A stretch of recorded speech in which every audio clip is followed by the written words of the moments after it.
Oh, great! It's the wrong Discord logo. Ah, that one. Oh, great! It's all gone Pete Tong. Welcome everybody to the final predictions of final live thing for 2022 from us. Final predictions of the Big Eight. As the next time round, we'll be getting to the good old fashioned full 23 because we torture ourselves here. Hi, everybody. Ashley here, hosting with something at the mosting or something. Joining me as ever is AJ. Yeah. And Owen, who will only be coming in from time to time because that cold is still not gone away and he doesn't want to choke into your ears through the power of YouTube and everything.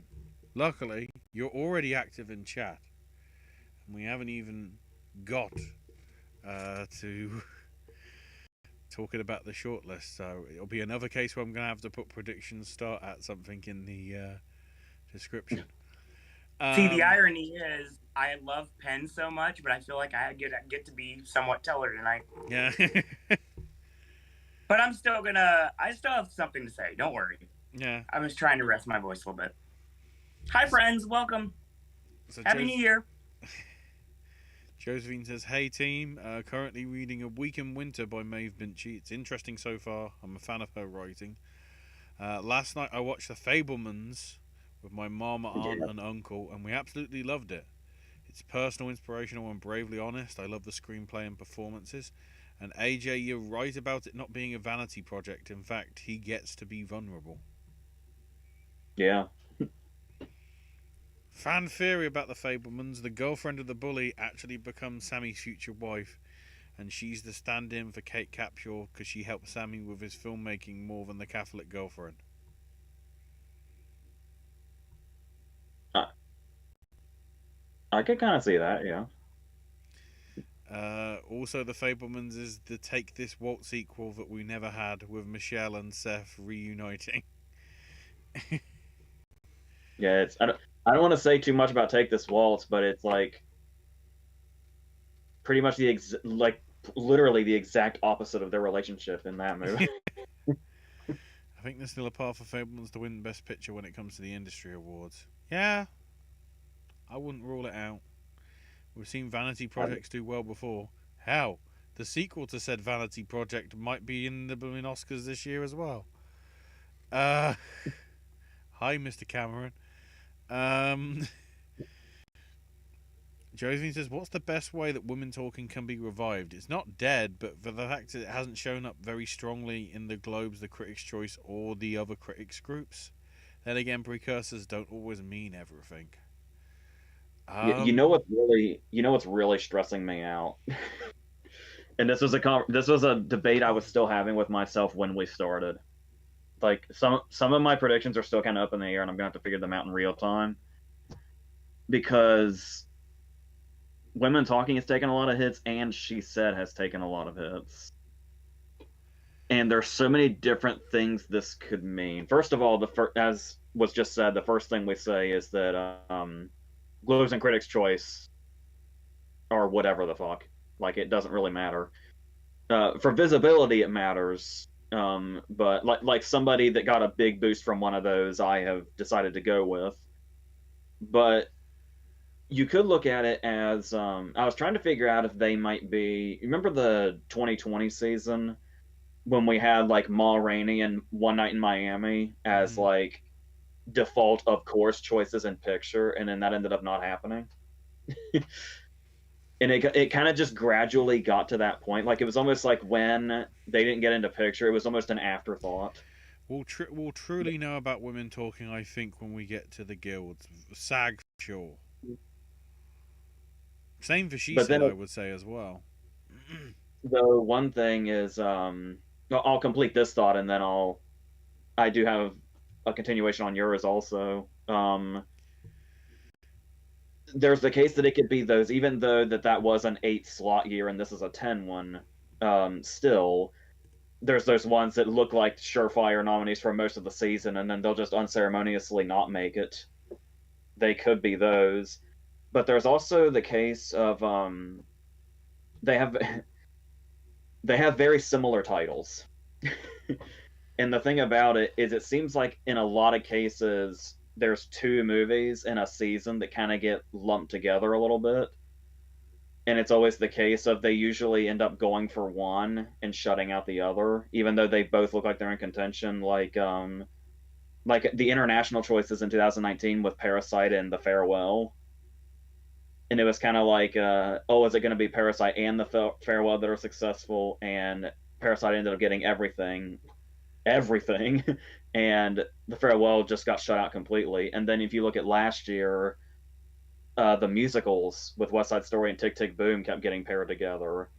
And it's like, oh, is one going to be more successful than the other? And then West Side Story ended up getting, 7 nominations, including that Spielberg nomination, and Tick Tick Boom almost got shut out.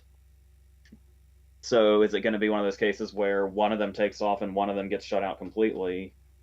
And if so, which one? Because the thing about Women Talking also, I had a very frustrating conversation with Owen recently, because I was talking about how annoying it is how unseen Women Talking is, and how it completely.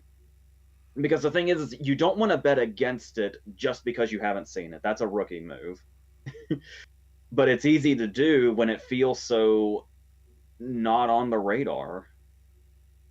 And the thing is, I was gonna say the same thing you were gonna say was the guilds will tell us, and if anything's gonna take over. And the thing about it was, I've been saying that She Said will be an industry movie for obvious reasons, but then that's when I got in my head, well, if Women Talking takes off too, I wonder if She Said could get shut out if they go for one or for the other. But then again, as far as SAG goes, granted, SAG is later now than it used to be, but there's always one movie that gets shut out of SAG because it's late to the party. Like, that's a tradition of SAG. Of course. And is Women Talking going to be that movie that was late to the party? Mm-hmm. But then again, we have cases like American Sniper where being late to the party is a huge advantage, and you'll come in at the very last second and get a shitload of stuff. I have no final thought on this. I'm just saying this is frustrating that this is in so many different directions. We've got a month for it to pan out before we get to Oscars announcements, so we'll see. See, the thing about it is AJ, it is such a question mark right now, and no one's seen it, and the ones that have seen it, they're not talking, pun not intended. So it's kind of like we have no way of knowing if this is going to be a juggernaut, this is going to do absolutely nothing, or it's going to do somewhere in the middle. Like, I remember there was a time that Ben Whishaw was the only one that was expendable. He could be the only one that makes it.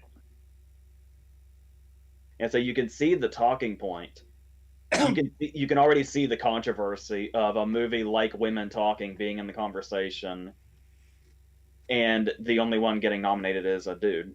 Yeah. I can already see the headlines and the think pieces. Totally see it too. Like I said, it's like how the only nominee for Black Klansman was Adam Driver. That was that spawned think pieces. At the Regal Red Rock, Josie saw Avatar, Way of Water, and loved it. I do like the first one, but the second one's a far superior improvement. I love how the kids are the main focus. It sort of reminded me of a family vacation survival movie. I thought of The River Wild. I also thought of Dinosaur. That Disney film that nobody remembers. I'd never thought about it that way, but that's like really interesting. I know Avatar is compared to a lot to Fern Gully, but who's seen Once Upon a Forest, which is celebrating its 30th anniversary this year? Nope. That's not a Bluth movie, is it? If it's not, it's in that vein. I mean, we got some trivia here. Oh Yeah. no, there we go. Michael Crawford stated that he had a terrible time singing the song "Please Wake Up" as it was a grown-up singing to a child who was on the verge of dying. Once Upon a Forest was the last Hanna-Barbera production to ever be theatrically released.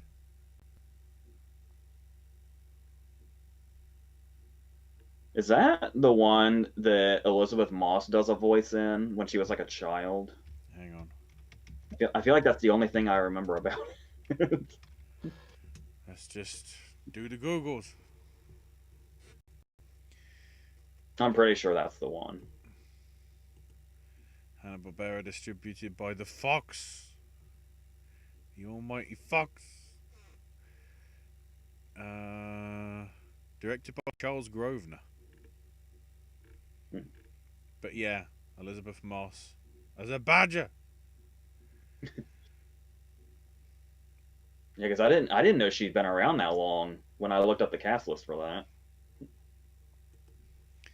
It was Fox's choice to change the title of the movie from The Endangered to Once Upon a Forest, fearing that audiences would find The Endangered a little too sensitive for a children's film.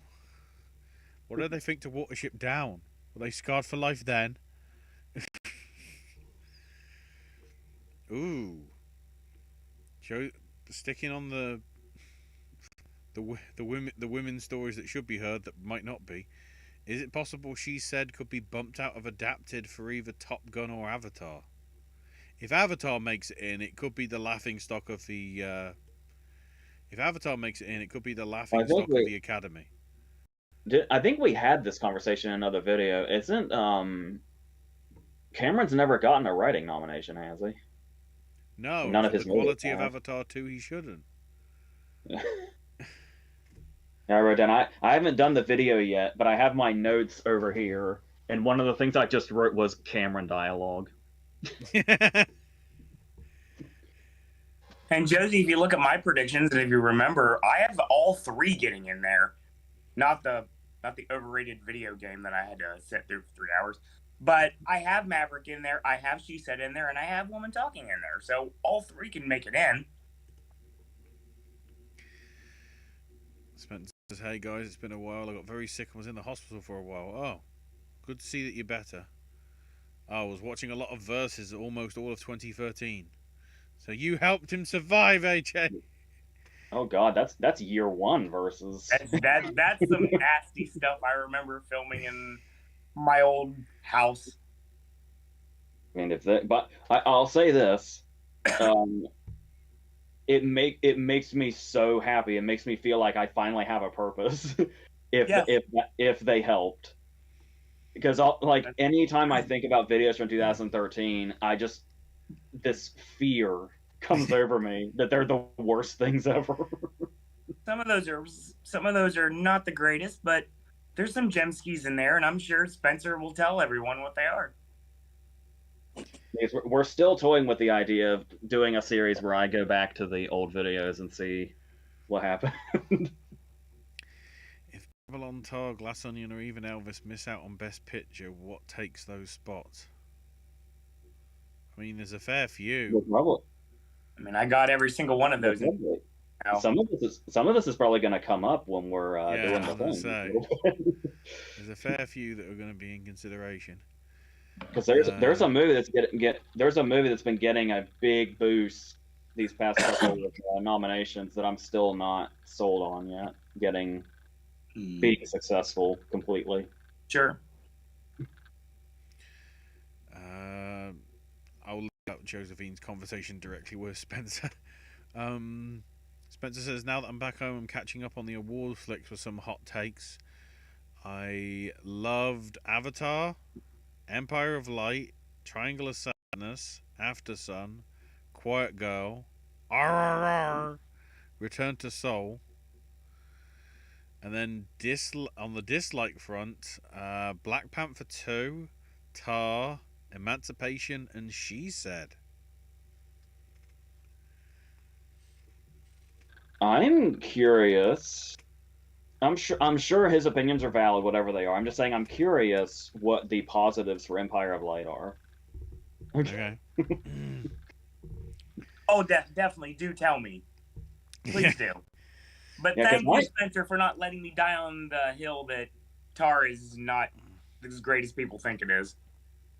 Yeah, because like that's something that I'm curious to hear more about. Stuff like Emancipation. I really liked Emancipation, but I already know that I'm in a minority on that. Right.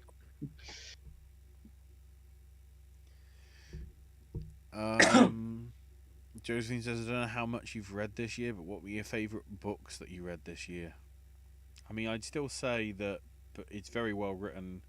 Richard Osman's Thursday Murder Club, I think it was. I can't remember the title because the titles all sound somewhat similar.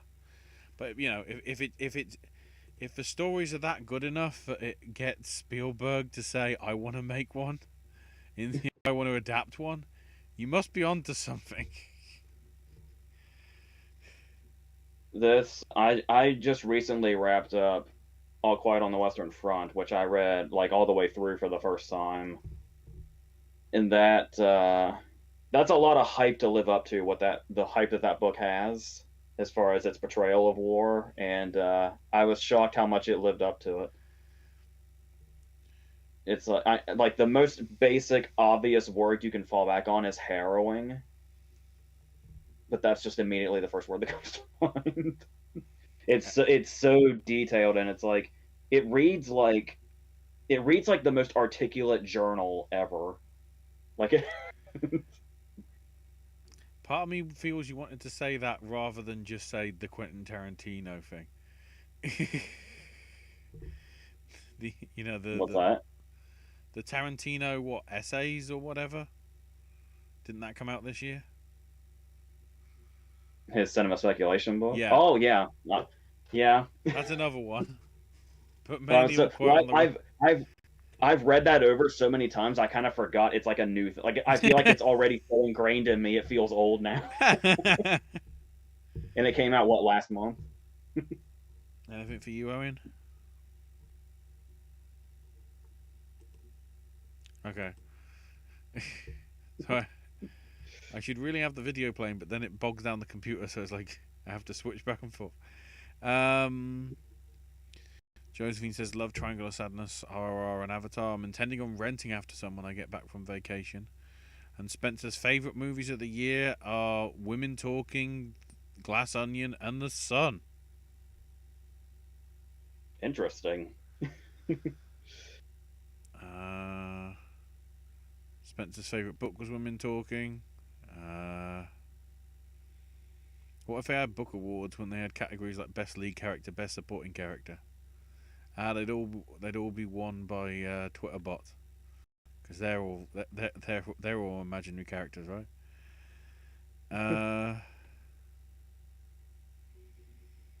Oh, Spencer knows some people as to how he got to see the Quiet Girl early. Spencer knows some people. That's all we need to know. Thoughts on The Whale? I thought Brendan Fraser was the worst part of it, and Hong Chau and Sadie were the best. Wow. Okay, hold on. I talk now. I don't think there's a bad performance in that movie at all. Sadie Sink's amazing, and the kid's amazing for what he has to do. It's I haven't seen it yet, but it's Ty Simpkins, isn't it? Yeah, I believe so. Hong Chau's great in it. It's weird that you thought Fraser was the worst part because he's the one that's going to win the award out of this entire group. So, if any of the three are going to win, it's him. But I think Colin Farrell's going to beat both of them. But I mean, that's not the point. I would say Fraser's the front runner right now. I would think so. Where we are, with Farrell, and then Butler kind of there hanging out underneath him. I mean, if any of this three is going to go anywhere in the award season, it's Fraser. He's the only one that I think has, I don't want to use the word guaranteed, but more of a chance of getting a Oscar nomination at this point. Yeah, did I make the comparison? Did I make the comparison on video yet, or was that just during our phone conversation about what during our phone conversation? what I think the whale is this year. Spoiler for the predictions we're about to do. I was starting to get vibes of the whale being the Eyes of Tammy Faye, where it gets nominated for a leading performance and makeup, wins both, and doesn't do anything else nominations wise, and is critically divisive. Yeah. Josephine's intending to see the whale with her brother when she's back from Nevada. Heading out tomorrow. Spencer started the 2015 verses. Randomly forgot how much I love American Graffiti. That's really funny you say that, because I rewatched American Graffiti recently, and I remembered how much I love it so much, and my first thought was, I'll bet I didn't do it justice at all in that video.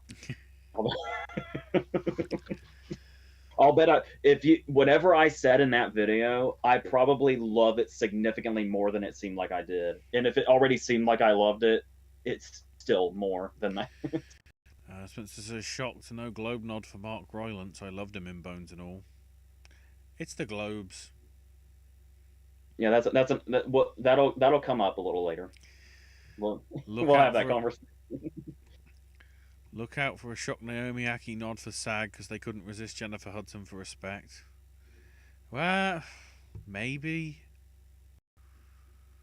Who knows? Paul Mescal deserves some love for After Sun and actor. Kick out Brendan Fraser for him in my book. I watched After Sun today, and I was gonna wait till we got to our actor predictions to talk about it, but there's been like 2 segues to it already. Oh, we'll segue to it later. Don't worry. I'm just thoughts on Coppola's Priscilla with Jacob Elordi. I don't know that one. Isn't it Kaylee Spaney that's playing her? I think it'll be interesting to see her with a role like this from somebody like Coppola, even though Coppola is like kind of hit and miss. What's interesting about her as an actress, Kaylee Spaney, is that I think I feel like she has a lot of potential, but I think, if I remember correctly, with the exception of Bad Times at the El Royale, every movie she's been in up to this point has been shit. With the exception of Bad Times at the El Royale. So I'm wondering, with a project she can actually really work with, because even with Bad Times at the El Royale, she's like a supporting player. So I'm curious when she actually has something to do, if she'll show off something that she's been held back by her material from showing us up to this point. That's what will probably make me the most curious about that.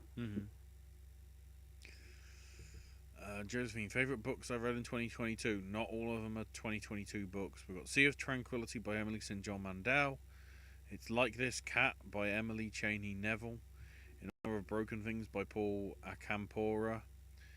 The Callers by Kia Thomas. Words in My Hands by Asphyxia. Moonflower by Kaysen Callender. The Animal Family by Randall Jarrell. And Where the Crawdads Sing and Women Talking, who apparently have no authors. I've actually started to forget how pretty strong the book for Where the Crawdads Sing is because of how shit the movie was, despite being a direct adaptation with hardly any changes. Despite the allegations against the author? Oh, that's news to me. There was a big thing, like whether she actually did a murder or something. And like Where the Crawdads Sing is sort of her admitting to it or something. I can't remember. Pretty wild. It was something like that. I remember that was the only buzz it was getting from, like... I mean, I don't want to advocate murder or anything, but that makes the book a lot more interesting. Hang on. Controversy. There it is. While that loads up, Spencer asks for favourite performance in Glass Onion. I love Catherine Hahn and Janelle Monáe. This is really weird. Honestly, my answer might be Kate Hudson. Because the way she really found the line with that character, where it's like part caricature, part 100% believable. But I never thought I would say this in any context. I feel like Norton isn't getting the attention he should be getting. He's not. He's definitely one of my favorite performances in it for sure. And I feel like he's getting overshadowed by everybody else, but yeah, and Craig, of course, is. I just love it. Right, so apparently I mean, you've got great performances all across the boards, and again, I brought this up so many times. Big Dave is Gunn. Yes. He says an actor is just like. He is like leapt over almost all other actors, wrestlers turned actors, like, and it's almost not even close. Yeah, there's like literal articles being written about that as we speak. So yeah, I think it started with Ryan Johnson saying that. Dave's the new Dwayne. Apparently, with a lot more balls. Oh yeah, he has a lot more range too. Yeah. It could have Dwayne. What Batista's doing right now could have been Dwayne. Dwayne has the talent. He does. To be Batista right now. He's just not using it for some reason. he has Terramana vodka to sell, and horrible Zoa energy drink to sell, and he's got a prepared job to Roman Reigns at WrestleMania. So. On the Glass Onion front, also shout out to Jessica Henwick. Yeah. I fucking love that cast. It's really hard to single one out. And again, Spencer, I don't know if you got the opportunity or not. I'm going to guess you probably didn't, but I still feel myself very privileged to say that I got to see that in a full theater. Just like it should have been. Screw your streaming services. You know how I feel about that. I need to watch these movies in a theater, and seeing Glass Onion in a full theater, completely sold out, literally people beside me, which I hate. I was sitting in an empty theater, a completely empty theater, watching Babylon by myself, and I wasn't thinking, "Oh man, I wish this had a really big crowd." I was sitting there thinking, "Man, I wish I'd seen Glass Onion with a really big crowd." Oh yeah, I forgot I'm watching Babylon right now. I'd love to have seen Babylon with the same crowd I watched Once Upon a Time in Hollywood with. Would have been a very intriguing experience. The Once Upon a Time in Hollywood crowds were fun. Yeah. The Tarantino crowds are always fun. Especially when you watch the movie. You know what I'm talking about. When you watch the movie and you're like, oh, I'm just going to watch this again. And just go not back into the same theater, but going back to the other theater literally across the way. So you could watch it again. Man, that's funny. That's the ironic thing, is we were talking before in a previous video about how much I've been realizing that I love Avatar and Gravity at home as much as I did in the theater. Interesting. But it's like like the big movies, I could take or leave the theater, but stuff like Glass Onion, I would kill. I would kill to be in a full theater for that. I'm trying to get back into my place. Jesus Christ! Stop talking. So the Delia Owens controversy is when she was working on the documentary films before she went into writing. Supposedly, there's a documentary about poaching done in the early 90s, and the documentary featured a filmed murder of an alleged poacher, which is pretty explicitly shown. But also, neither the victim of the shooting nor the people that actually delivered the fatal shots is identified. So people are wondering if this is sort of I don't want to say Tiger King, you know, like what's her name? I didn't even watch Tiger King, but that's the first thing that came to mind, just from the Yeah, it little seems details. very much like that sort of like thing that supposedly happened around it. I don't know. Josephine also liked Tartuffe and the Score for Husbands from Moliere. I want to now read the score for Wives. Spencer says, if there's any film out there, is there any film out front for Best Picture? It may be Everything Everywhere All at Once, but I even see weakness in that film with a shortlist. That would be my first guess, is that's out in front. My heart wants to say the one it's fighting is The Fabelmans. And I think in third place would be Banshees right now. I think there's a handful of films that I think are locks to probably be in the nominations, but I don't honestly think there is a clear sort of put money on this one to win. Not right now. Yeah, because it would be, because it's clear that Everything Everywhere All at Once has universal acclaim. Like there's Owens out there that hate it. There's people like me who appreciate it but aren't very passionate about it or emotional about it. Right. But the idea that even though it has universal acclaim, you could still very easily say it's an acquired taste. Like it's an anomaly that a movie like that has the acclaim that it does because of how much of an acquired taste it is. So it could be just as much of an anomaly in the picture race by winning. But if they'd want to go for something like The Fabelmans instead, the thing that'd be really annoying is they'd forever get shit for it because they'd say, oh, you could have gone for the unique movie, but you went for the Hollywood-loving movie, and we'll hear that for the rest of time, and people will try to basically sully The Fabelmans' reputation with that. So it's like, honestly, losing picture to something like Everything Everywhere All at Once would be the best thing to happen to The Fabelmans' legacy. That's just like, you can't look at Dances with Wolves now. Like, if Dances with Wolves stood alone, people would think it's one of the greatest things ever. There's still those people, but it's like forever associated with, oh, that movie that beat Goodfellas. Fuck that. And it's like, I kind of don't want that to happen to The Fabelmans. Josephine says, even as someone who loves, put it twice in all caps, Everything Everywhere, and it's a personal special film for me and my mum, even I have to acknowledge the fan base is a bad group of people. Luckily, when I watch it, kind of stick friends up in your face all the time. Luckily, when I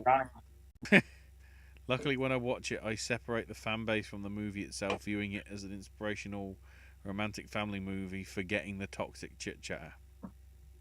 Josie, that's not always easy, especially when it's that prevalent around. Yeah. Like, you hate the fan base of something so much it sours you on everything. I used to love Monsters, Inc., and then the Monsters University came out, and then I realized that the hats made them into a cult, and it just killed my love for all things Monsters, Inc., and I hate that. But that's just what happened.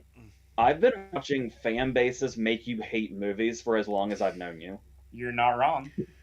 I'm wondering how much staying power, at least in the English public, Everything Everywhere will have.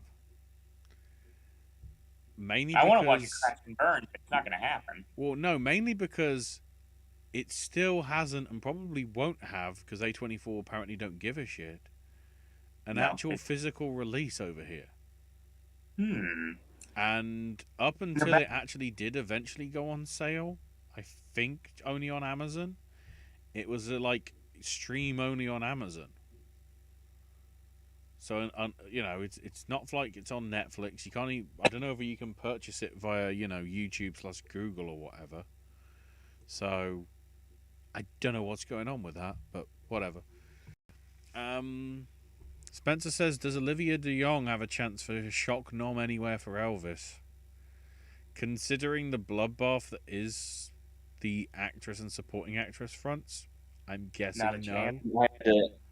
I had to refresh. I had to refresh my head to remember who that was. She's oh my god, we just said her name. Priscilla. Priscilla? So, Priscilla Presley? In another year, maybe, but even as much as I love that movie, I do not see. There's no I way. don't think she made no more of an impression to me than Lucy Boynton did in Bohemian Rhapsody. Fair. Mind you, that's not even really a negative thing, even though people immediately associate Bohemian Rhapsody with negativity. Still, It's what you do, I guess. Continuing on the toxic fan base of Everything Everywhere. It's almost like the superfans aren't true fans of the film because they're being nihilistic towards others when the film teaches everyone about the power of positivity. Hashtag hypocrisy. yeah. One of the worst things about movie discourse, apart from just in general, is the idea of something always needing to be shit on to build something else up. When you can't seem to just love something, No. you have to say, like we saw, like the very first thing that comes to mind when we're talking about this movie is not. And by the way, I'm not a giant advocate for Multiverse of Madness at all, but it always feels like it speaks about a lot about the person when somebody wants to talk about how much they love Everything Everywhere All at Once, and the very first thing they say every time is some way of shitting on Multiverse of Madness's existence. Legitimately heard that discourse in the theater as I was leaving Multiverse of Madness. It's so fucking easy and lazy, for starters. And secondly, I feel like that movie would give you so much to say, so much to feel, and so much to talk about. Why would the very first thing you want to say is something negative about another movie that's barely related? Like, how much do you really love the movie if that's your go-to? Josephine's 22 first time watches of 22, which is subject to change because I guess there's 2 or 3 days left. Altered States, Avalon, Dragon Painter, The Green Promise, I'm a Cyborg but That's Okay, King Ralph, Leave Her to Heaven. I wonder where she saw that. Last year at Marienbad, In the Bedroom / Little Children, Little Man What Now, Love Jones, Joe Dante's Matinee, Outrage, Place Promised in Our Early Days, Playtime, Summer School, Sundown, Vampire in Retreat, Sunrise from 1927, Tokyo Godfathers, and Vampire. Where was Who Killed Captain Alex? There are few things I love more than Josie's love for King Ralph. Yes. And yes, it was brought up recently in the chat that somebody should pick Matinee for a movie club, and you weren't here, Owen, but I immediately said you're going to be the one that does that. No doubt. Oh, it's a very good possibility. I love that movie. Absolutely love that movie. So that is definitely something that it's on the list. I got a long list now. Spencer says, I think people need to respect others of people's opinions. Tar wasn't for me, but I respect others' takes on it. I'm trying to explore more international film because there's a lot of hidden gems out there. When we get to the shortlist, dear God, that's a strong shortlist. Also says we could really use another Tom Ford film right now. I'm trying to think if he's...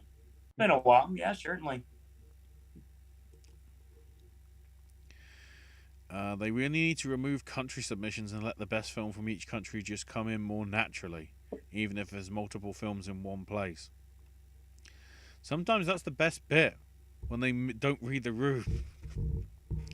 And they fuck up their chance of actually getting an Oscar by choosing the wrong one. Hello, India. We'll get to you in a minute.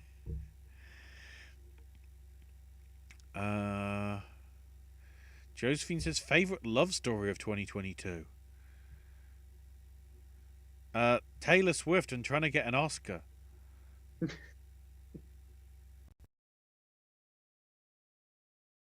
AJ? Sammy Fairman in the movies. Marry Me. Okay.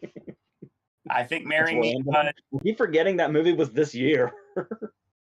Yeah, I was looking at the movies that I was considering for my top list, and I'm like, there's no way it's gonna make it. But I mean, yeah, this is something that in another year would be in consideration. given the fact that number one, it is me, and number two, it hit so hard at the right time. And it's a delightful movie. Spencer does bring up, though, probably what I would say. Good luck to Julio Grande, because it actually just seems genuine, rather than way too star-studied. Well, not star-studied, but too melodramatic. Spencer just watched the Actors on Actors. I want a movie with Janelle Monáe and Austin Butler. Yeah, they were really into each other. Yeah, their chemistry was good.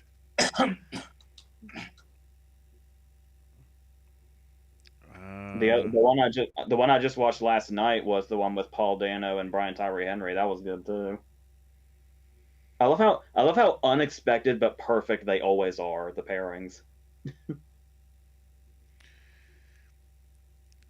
Josephine says her favourite love stories were Bones and All and Sorry Popcast Team Everything Everywhere. Hey, I like it. I just don't chirp on about it just because I don't want to be considered part of that toxic fan base.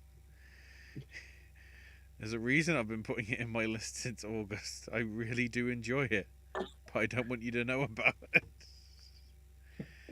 Josie, just because I like him doesn't mean that you can't like it. You can't love it. You can't appreciate it. And I can say that for anybody. And I've hated a lot of things that people are really gaga over this year. But that's just me. I'm changing as a film goer as I get older. Things I liked before, maybe I don't like now, and things I like now, I definitely didn't like before. Spencer's proposing a SAG Awards runner-up game, which I think Bry misconstrued as we're doing it now, but yeah, we'll probably save it for Pop the Question because we've got a lot to get through because you guys are talking so much and we've also got the shortlist to go through. Josephine says Andy Serkis is known for being a fantastic mocap actor, but Zoe Saldana I think is excellent at mocap, and mocap acting is harder than given credit for. I mean, quite a lot of well, I guess Guardians is more makeup rather than mocap. Spencer says thoughts on Melanie Laurent and if she should have been nominated for Inglourious Bastards.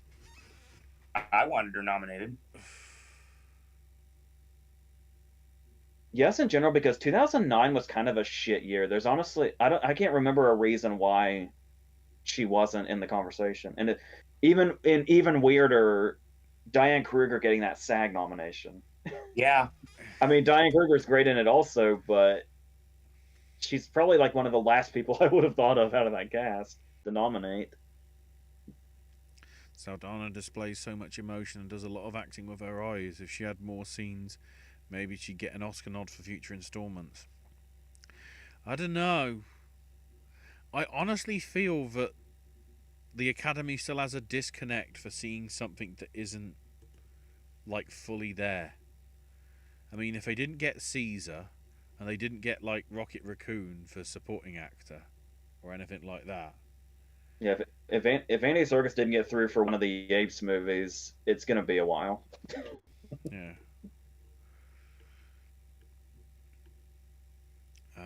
If Angela Bassett can get noticed for Black Panther 2, then Saldana should be in the conversation for Avatar. Yeah, but Angela Bassett was there. She wasn't made on an HP/Apple/whatever fucking laptop they used. They need to consider who's the best of the year. Stop being snobs. I mean, it's the Academy. They're snobs. Watching a Bill Maher episode on YouTube when he goes into his issues with 1917. Yeah, that's the Tarantino Apatow episode. Yeah. Which I've watched a few times now. I love Tarantino's tirade about how badly he wanted David Krumholtz and how he got stuck with Sam Levine and stuff. I don't think saying someone or something is the best of the year is snobbish unless you have cruel intentions. Elizabeth Moss was in Frosty Returns. Dear Lord. Favourite Globe director Norman, Globe screenplay nominee this year. Did we cover that? I think we covered that in the Globes talk, I think, last time. So catch up on that one, Spencer, along with the other stuff. Oh, Spencer says the Academy needs to open up their taste for everything and anything and everything that's good. They are the snobs. Yes. Why else do you think the membership? So they built a fucking museum to themselves. How snobbish is that?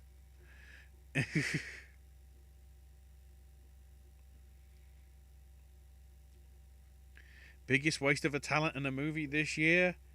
Everybody in Amsterdam. Except Bale did what he could. Everybody else. Florence Pugh and Don't Worry, Darling. Personally, another one that's kind of another one you can just say the cast of Don't Worry. I did not have a problem with that movie. I did. I'm not going to battle for it. We've had this conversation. We're the only ones that have this conversation. I haven't had this conversation with anyone else because it's kind of a dangerous concept. But honestly, at the end of the day, I mean, I love Florence Pugh for many reasons, like most people do. But at the end of the day, and Harry Styles, honestly, like he's not like ridiculously bad in the movie. He's got some good stuff, but way more overshadowing bad stuff. But I will say that Florence Pugh is a kind of a light at the end of the tunnel when it comes to Don't Worry, Darling, especially with what she has to work with and all the things that she had to do with offset that she had to deal with on set as well. And I'm sorry, Spencer, but we can't sit here and talk about waste of talent this year without bringing up literally everybody in front of and behind the camera for Empire of Light. Empire of Light. Wow. In front of and behind. I don't want to watch Colin Firth get serviced very awkwardly in the darkness out of absolute nowhere into a teacup. That's something I never should have had to see. Now, granted, Brendan Fraser with the gay porn and the laptop, yeah, that was kind of jarring as well. Especially when he got walked in on. Even worse. And he had like a minor heart attack when it happened. But at the end of the day, so many things you shouldn't see. I would say Woody Harrelson in Triangle of Sadness. I'm sorry, I hate that movie. I can't even watch it. AJ, we know why he can't watch it. Especially if you watch Forever. I couldn't watch those scenes.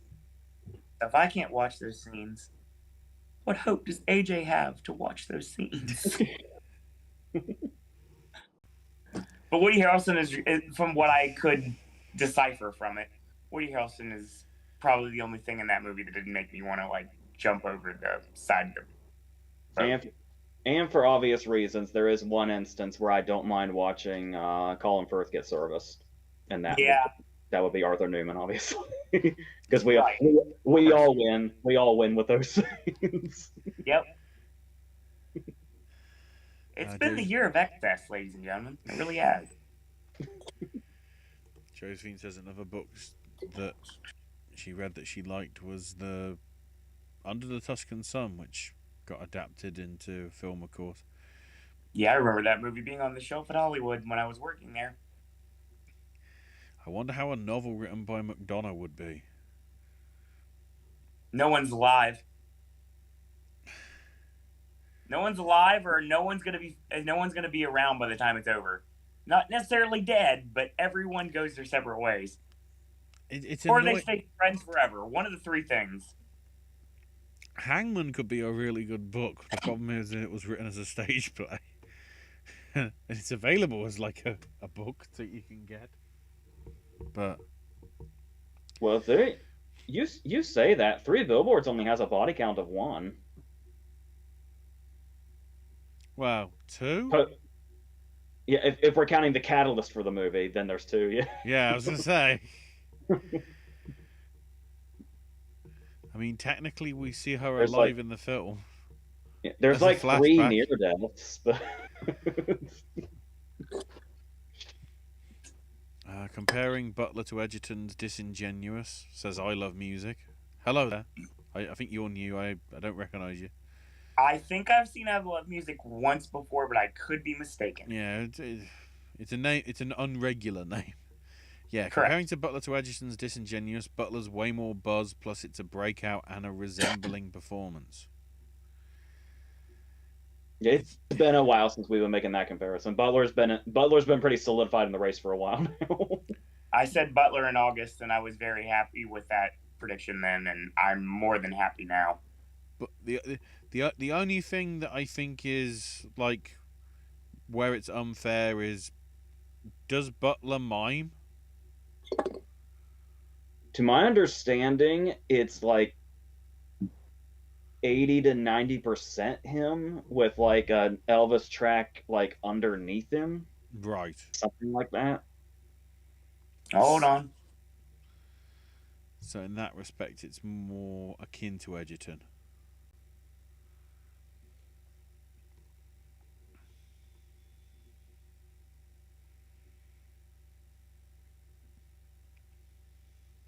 Yes, exactly the same thing that was said. For certain parts, Elvis's real voice was thrown in. The actor watched multiple videos of Elvis performing, studied footage of him films and concerts to perfect the legendary singer's voice. So yeah, Austin Butler certainly did sing, and that's basically why he was hired, because he actually could sing. Not only did he look like Elvis, but he could sing like Elvis. Yeah, because it was down to him and Miles Teller, wasn't it? Pretty much. I believe so. Yes. Miles Teller looks more like him, but right. Yeah, it's getting harder to imagine it not being Butler at this point. At least for that particular movie, anyway. We know that Butler has the pipes on him because he screamed like a motherfucker when his dog was on his balls. Yes. Oh yeah. You come full circle. Oh, Josephine says a Grimm's fairy tale-esque picture book by McDonough with other farm animals as well as donkeys would be interesting. That's intriguing. I remember first seeing Austin Butler on Hannah Montana. God, that where he started. Same here, Spencer. I feel so sorry for him. If Fableman's winning picture would be like the Academy saying Spielberg, we're sorry we gave you Harvey Weinstein's movie instead of your film in 1998. Welcome, Brian. The MCU fans make me hate Avengers Endgame. I feel your pain. Not for that movie per se, but yes. I still think Infinity War is the better film. Yeah, that's the direction I've been leaning lately. I don't know. It's weird. I think all of them bleed together for me. Maybe it's just because of the fact that it had like a depressing ending. It felt, yeah, this is how I want to feel, depressed. Oh, Josephine's at the Parhump Library in Nevada and looking at all the books and movies. I'm so sick of Marvel, I feel the multiverse has eliminated all stakes where you can just get someone back from the dead from another timeline. It's lazy. Spencer sees Fableman. Oh, go ahead. So I think that on top of there being way too many TV shows is why Marvel's kind of run dry on me lately. That might be why Star Wars might actually sort of get back into people liking it, because they've actually realised let's pump the brakes. And the problem is everybody needs to pump the brakes. I mean, really, unless you're the biggest Marvel fan on planet Earth, willing to drink in absolutely everything that they're going to throw out to you, and there are people that do that, I think everybody's a little bit burnt out right now. Yeah, because much as I a little bit on these movies and everything in general. Much as I love Kevin Bacon and his commitment to the bit, even the Guardians Holiday Special, I just felt really indifferent to. Interesting. Spencer's like it's just there. Hang on, I just need to check that the mic's working. I see Fableman's underperforming at the Oscars. Spencer says I could even see Michelle Williams missing. Do not throw that bad juju on us, Spencer. Even in jest. I mean, because I still haven't seen it, I want it to. Well, we've been saying Owen, that I cause problems. I know, but I feel like if you have two things, then that problem causing eliminates itself because it crashes in the scientific way, and that way neither movie is affected. You want me to continuously watch Everything Everywhere All at Once until I fall in love with it, so that my bad luck kills it in the awards race. And I got to tell you, it's sitting right here. I was rewatching it last night, and I was thinking like, yeah, I'm into this. Yeah, so we might be headed in that direction. I still don't like love it yet, but it also hasn't gotten into the stuff that kind of lost me. But All right. when I get back to, I'm like right at the halfway point in this rewatch, and we'll see where it goes. But Well, it's yeah. either you're gonna curse the movie, or you're going to think nothing happens whatsoever. So technically speaking, that could change everything this year. Precedents are broken every single year, especially in award season. Or everything is supposed to go the way that it does, and nothing will affect it, no matter how much you like or hate a movie.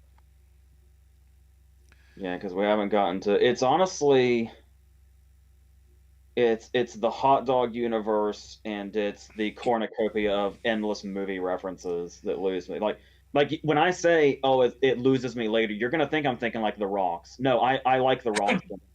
I actually genuinely like The Rock scene a lot. It's the endless movie references in the hot dog universe where it loses me. I was probably checked out way before any of these things happened. Josie, on her look around the library, found a fairy book called 5 Words or Less, a collection of tales. Spencer says last Marvel thing I loved was WandaVision. Oh, Josephine's found a book called TikTok of Oz. Yes, it's by L. Frank Baum and it's part of the original Wizard of Oz series. Wow. New people. It, Love that. it was caused by L. Frank Baum. It's his fault. Bill Nighy's daughter Mary is directing Anna Kendrick in Alice, Darling. Very nice. No. Spencer's going out for dinner now. Nice to see everyone again. See you on the next one of these. Yeah. Oh, Diana Sharp. I think that's a newish name. That is a brand new name. I've never seen that before. Is it just me, or do you think that this is not a good? Do you think this is not a good film as in recent years? I'm just not interested in any of these films. There's less that I'm passionate about, like I have been in previous years. Especially if something, like Avabor gets in. Yeah, I'm really passionate about the Fablemans, Glass Onion, and I'm really really into Banshees. Everything else is either fine or I'm indifferent to. Diane hated Elvis as well. I just noticed it a little bit further down. I can honestly say that this is a year. Usually, I'm very opinionated about movies, but I don't think I've disliked more movies in a while that everybody seems to really like. But then again, there's a lot of movies this year that I never would have watched. Well, I would have watched, obviously, because it's award season. Never really would have given a chance. I would just like, yeah, I'll take a nap ski now.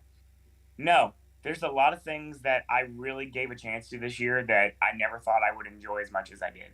I found a lot of movies this year that I never would have even dreamed of liking before. I like the stuff I normally like, of course. I'm very predictable. But at the end of the day, it's still like, this is a great year for movies for me. I just feel like when I see the movies that I did like overperforming, at least right now, before we get into televised award shows, it makes me dislike this year for that reason. But I love the diamonds that I got out of this year for movies, for sure. Josie says, in my opinion, 22 is not as strong of a year as 21, but the highs are really high this year. Can't be as bad as 2020, 2018, or the 08-09 season. Parsnip Burger says, think most of the movies that win or will be nominated, people probably haven't seen. There's gonna be a lot more crowd pleasers nominated this year. Josie says I hate. Josie says I fucking hate. The most people haven't seen these movies discourse. It pisses me off so much. Let's not delve into that. It's always the weird thing. It's like, oh, well, Oscars aren't going for the stuff that the people watch.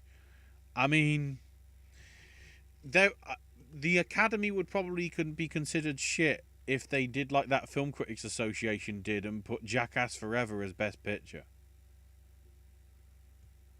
But at the same time, if they do something like Avatar that... Oh, hang on. Well, like Avatar that I think people generally are sort of positive on and not. But like the critics were sort of... Well, no, I guess the critics were sort of more positive. Isn't that more... I love when the Academy is attacked for giving awards to movies nobody's seen. Isn't that on the audience rather than the Academy? Yep. Or the distributors, because if they, if they... Well, I mean, how many like potential awards movies are currently available right now? All Quiet on the Western Front is on Netflix. Banshees is on HBO Max. Everything Everywhere All at Once is out. Tar is out. Top Gun's out, and on Paramount Plus. Avatars. You just got a glimpse of what some of my list looks like. Till is out there now. Did I say Glass Onion's on Netflix? Obviously, a fair number are.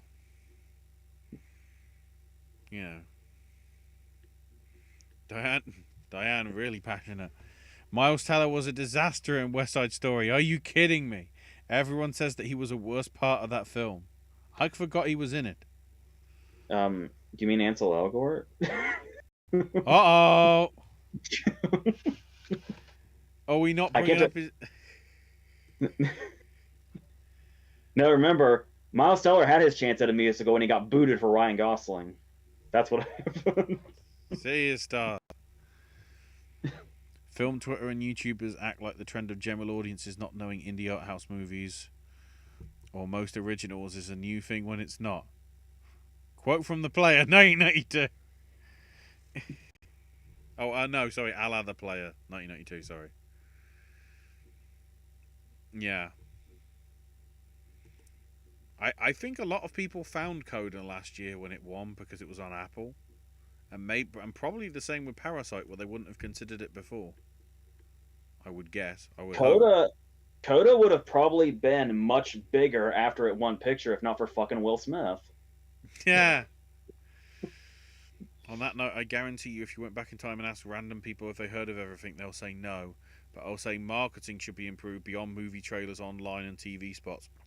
Studios take for granted everyone sees them, when that isn't the case. Searches online are individually algorithmic, pertaining to interest. That said, bring back print ads. I've heard when the article started coming out about Avatar reaching 1 billion already, I started seeing comments saying like, it's already out. I haven't even seen ads for it. And it's like, when people say they're not seeing anything for a movie, usually I understand. Sometimes I wonder how full of shit they are. To not know, to pretend that you don't know Avatar is out right now and that you've supposedly not seen an ad for it. I do not believe for a second. Diane says Fableman sounds like a terrible title for a film. It sounds like something that should be directed by Wes Anderson. Pick one, because those things are not... Yeah. Does it sound terrible or does it sound like Wes Anderson? Those are not the same thing. Let's look at some Harlequin titles at the library. Rancher to the Rescue, Renegade Embrace, Man of the Mountain, Midsummer's Night. Dear Lord. AJ is the truth teller when it comes to the stupidity of discourse. Just past a place called the Bearded Lady Saloon. Josie, those are the type of books that you used to find under like your parents' bed at like whenever you were like combing around the house when they weren't home. And then you'd see these really weird covers and you'd be like, ooh, what is that? and it would be like the long flowing blonde hair and the big cleavage and everything, and it just looked like they were on like a boat or a lake or something, and the titles would make no sense. Oh yeah, I've ran into a few Harlequin romance novels in my day. Never read one, but ooh, yikes. Diane comes back in with Ansel, Miles, what's the difference? They both suck. And no one has still seen Coda. Considering how there's barely anything else on Apple Plus, I'm pretty sure they must have. Hopefully. I will say I was just saying, like, you know, making my whole argument how there's access to everything. Yes, I will say that if something is on Apple TV Plus, yeah, I would hardly call that mainstream access. That's fair. It's one streaming service that I guess. Is that one of the things where you can get access to like television through it, like Hulu or something? This is my monthly reminder, by the way, for Criterion to pick up the Tragedy of Macbeth, for fuck's sake. Josie says, speaking of... I want Tarantino to do a Harlequin romance novel with lots of violence. Speaking of Tarantino, just as there's Red Apple cigarettes here in Nevada, there's also Red Apple fireworks. Perfect for the new year.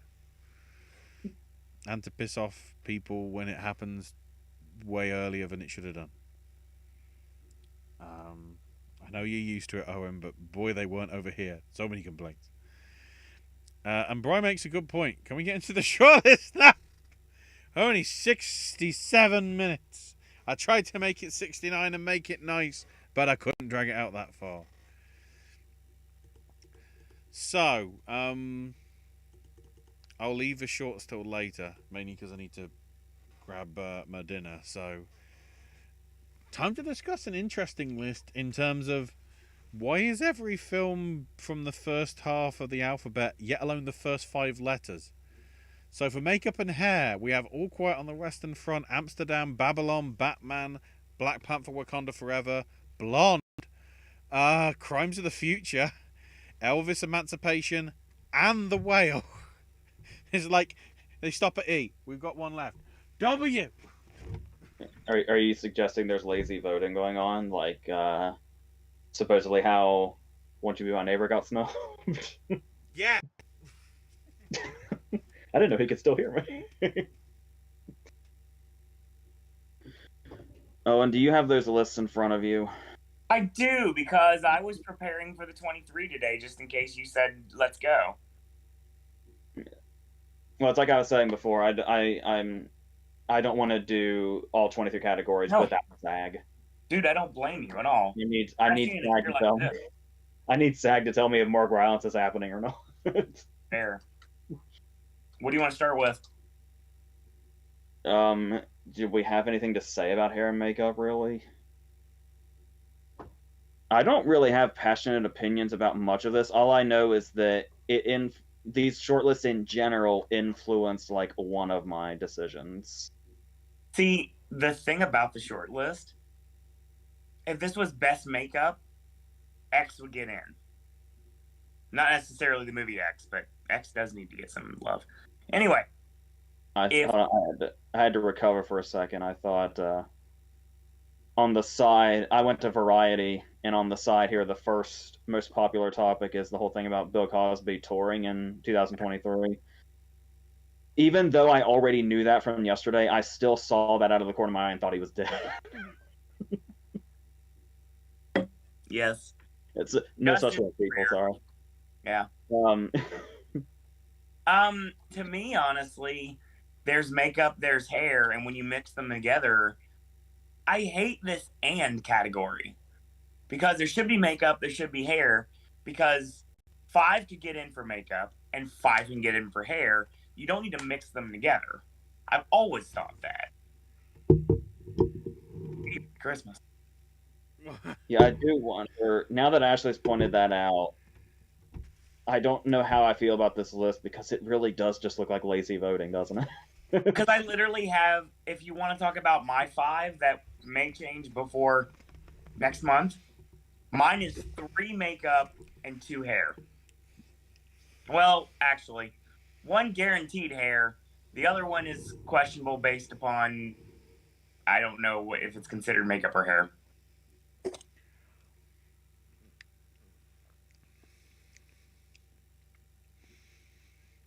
Yeah, because we don't want to go too much into this, do we? If we're doing all categories in the next video, Right. Yeah. We're not. Don't worry. I'd say it's a good list, but there is like, the fact that then again we have to remember that Suicide Squad, which we weren't massively enamored with, won a few years ago. So the fact that films that have been very either negatively hated on or very sort of like R-ing over, which was arguably Amsterdam, Babylon, and Blonde, and maybe to some extent Crimes of the Future.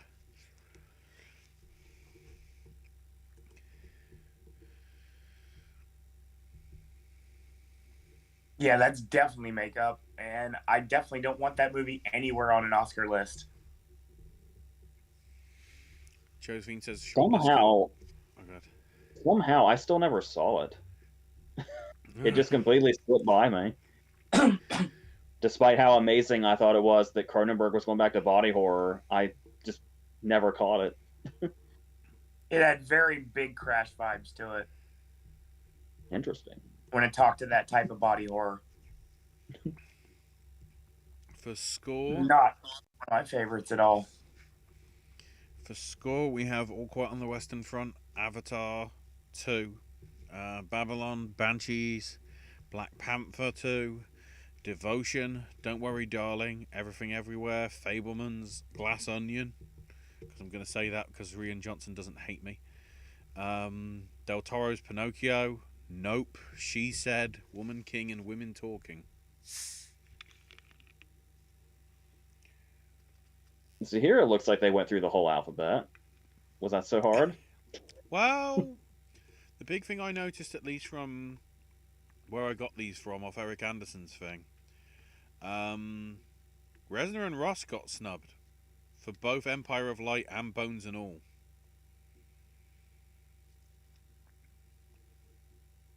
I hope that doesn't bode for Rylance that way by the fact that the Oscar voters are not wanting to give anything to Bones and All.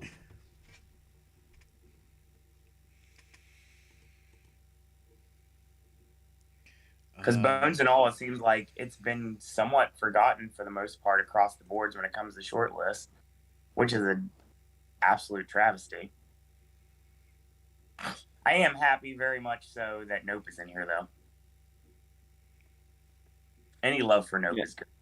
It's interesting how Nope has been just kind of quietly hanging around. Yeah. With a couple of Keke Palmer wins now, and like critic wins, and making at least a couple of these. Batman got screwed. No surprise there. Yeah, another big sort of name that probably could have been in there. Should have been in there. Yeah. Yeah, the Batman snub is already wild, but it's even wilder when you think how lazy the makeup voting was. Like, just go with all the first half of the alphabet. For song, we have Time from Amsterdam. I'm trying to remember who did these because I don't know. Nothing is Lost, You Give Me Strength from Avatar. Lift Me Up from Rihanna. I know that one. From Black Panther. This Is a Life from Everything Everywhere All at Once. I'm trying to remember who did that. I vaguely remember the track in my head. Ciao Papa from Pinocchio. Or Del Toro's Pinocchio. Till You're Home from A Man Called Otto. Natu Natu from RRR. The only nomination it's got in the shortlist, because, as you know, I touched on, India didn't pick it for its submission. My Mind and Me from Selena Gomez, My Mind and Me. Good Afternoon from Spirited. Applause from Tell It Like a Woman. That's Diane Warren. Is it? Yes. Stand Up from Till. Hold My Hand from Top Gun, which is Gaga. Dust and Ash from The Voice of Dust and Ash, which sounds like that could also be Diane Warren. Because it's a film that I haven't heard of. Carolina from Where the Crawdads Sing. Hello, Taylor Swift. And New Body Rumba from White Noise. Last year's winners. Eilish and Phineas didn't make the cut for the track from Turning Red.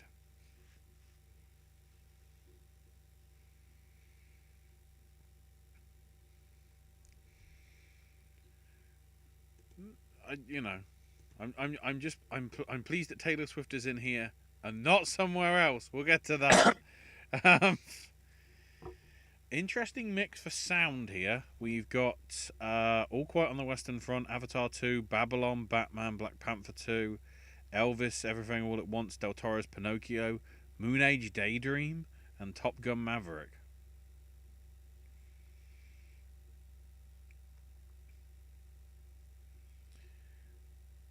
Which, you see, already I'm looking at a point and it's like a lot of these films that are in Oscar contention are in the first 5 letters of the alphabet.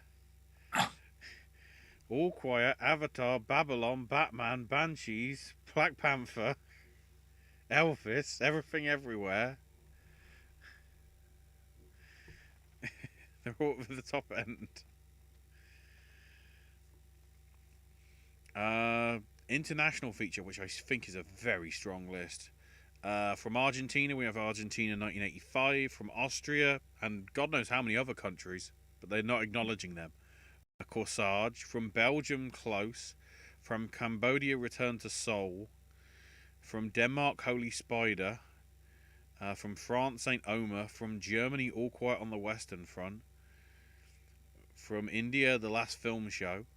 From Ireland, The Quiet Girl. From Mexico, do you want to do it? Bardo! Here it is. False Chronicles of a Handful of Truths. From Morocco, The Blue Kaftan. From Pakistan, Joyland.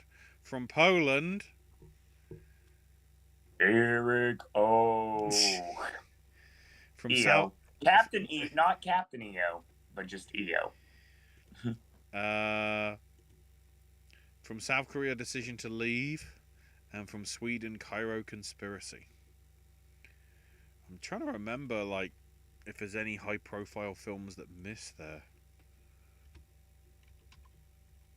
Continue. I'll check that in a minute. For documentary, we have All That Breathes, All the Beauty and the Bloodshed, Bad Axe, Children of the Mist, Descendant, Fire of Love, Hallelujah, Leonard Cohen, A Journey, A Song, Hidden Letters, A House Made of Splinters, The Janes, Last Flight Home, Moon Age Daydream, Navalny, Retrograde and the Territory. So yes, Critics' Choice fucked up again. What was it called? The one that won the documentary one? Goodnight Oppie. Didn't even make it in the shortlist. Yeah, usually they wait till nominations wanting to snub the front runner, but they're just going to do it with the short list. Yeah, pretty much. Well, I guess technically All the Beauty and the Bloodshed is a front runner as well. For animated short, I'm trying to work out which of these may or may not be Pixar. Black Slide, The Boy, the Mole, the Fox and the Horse. Holy shit, that's good. Then again, the book is anyway. The Debutante, The Flying Sailor, The Garbage Man, Ice Merchants, It's Nice in Here, More Than I Want to Remember, My Year of Dicks. I wonder if we're going to put that in our shortlist just as we want to say it. New Moon, An Ostrich Told Me the World is Fake and I Think I Believe It. Passenger, Save Ralph, Sierra and Steakhouse. There's at least 2 in there that have got great names that I might just put in for the sake of saying them. Live action short. They're actually all short. It's weird. It's like normally they're longer than the actual title category, or the title of the category.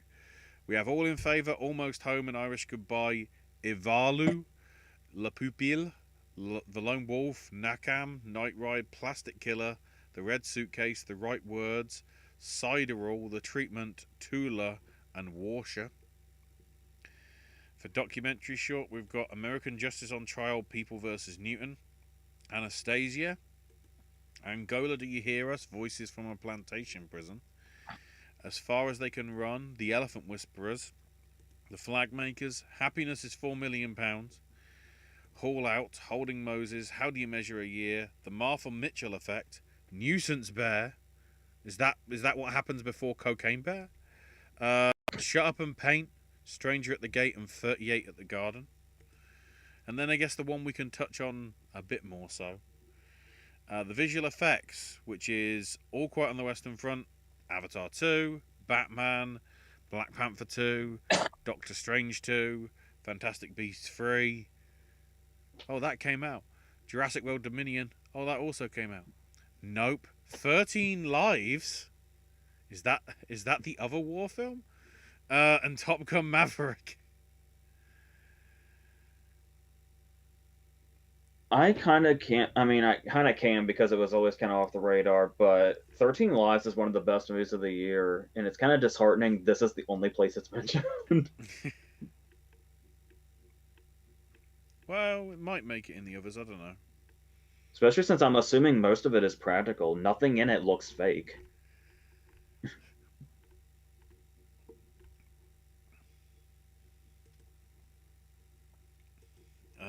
To some of you in the chat, remember shortlist can be deceptive. No Time to Die landed in a lot of the categories but missed Best Picture. I wasn't expecting it to be in Best Picture, to be fair. Well, Tick Tick Boom showed us that even Guild nominations can be deceitful. Yeah. I can see a lot of Avatar getting in the text and probably picture, maybe director. But I don't see it getting any acting things or screenplay. I'm so happy Nope made it into shortlist for score, but pissed that it missed out on sound. Also pissed that there's no X in makeup and hair. Agreed. Or Pearl. Well, less Pearl, I guess. Diane says, do you think Till will get nominations considering Whoopi Goldberg's now in trouble again for her comments? I freaking hope so. That movie's awesome. Deadweiler's fine. Deadweiler's fine. Yeah, controversy with Whoopi be damned, but also fuck the Globes. Right. Pearl had my favorite costumes of the season. I say again, for the reason the Globes were in trouble in the first place, and then the fact that they snubbed Deadweiler and Janelle Monáe is not a good look. Yeah. No. Pearl had my favorite costumes of the season. What are your thoughts on Fableman's score despite being as minimalist as it is? It's certainly a big I've said a lot that scores don't really stand out to me unless they're like pointed out. Which I guess technically is what a good score would do, I would think. Right. But those scenes, like when he's putting together what I called the Zapruder film scene, when he's putting together the camping video, scenes like that really stand out, where it's like the score plays a big part in these scenes that are already crucial. There's also a lot of like pre-existing music in the Fabelmans too, as well, which might possibly overshadow it, but I feel like they were equally there for the most part. It's got an amazing soundtrack though, as far as pre-existing songs. It definitely deserves to get in there for sure. Josephine says, Pearl had my favourite costumes of the season. Oh, sorry, said one. Does RRR missing the shortlist besides song hurt it? Maybe. Because I don't know. I mean, it's got a chance with like production design and things like that. But the fact that even India didn't want to submit it, I'm wondering whether that's the Indian Academy's fault, not realizing how much the West actually seemingly likes it, I guess. I haven't finished it yet, But I can get where the love is coming from, but I also think it should be blatantly clear to everybody why it didn't make the visual effects shortlist. Like it's that's one thing where I can get that it didn't make it there. Triple R also has some of my favourite costumes of the season. Alton Clive says, "Am I a hoarder?" To some extent, but at the same time, I can't be asked to put a green screen in, especially because I have pretty much the gap between where my chair is and behind me. So there's no really point in putting a green screen, and plus, it's good storage anyway. It won't fall on the floor. Unless, it does. Which happened one time, which might be fun. If you see that on live stream and you see me die because I get collapsed on by, James Bond DVDs, that'll be fun. But you won't see anything because Ashley's in charge of the actual stream itself. Yep, see? Perfect.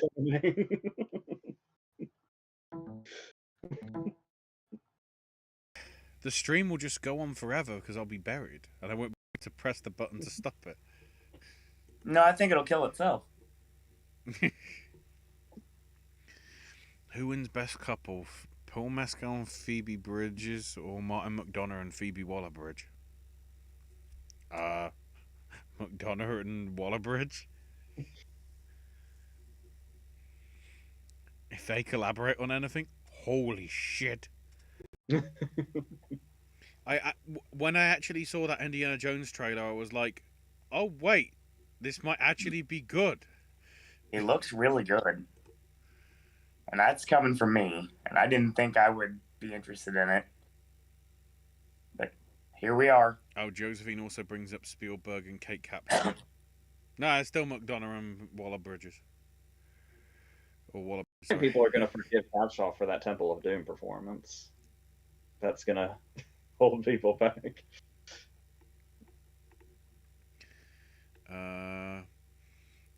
Bryce said I listened to all the songs on the shortlist, and after listening to them all, I want the category to go. And if I'm correct, about 90% of them about 90% of them are credit songs.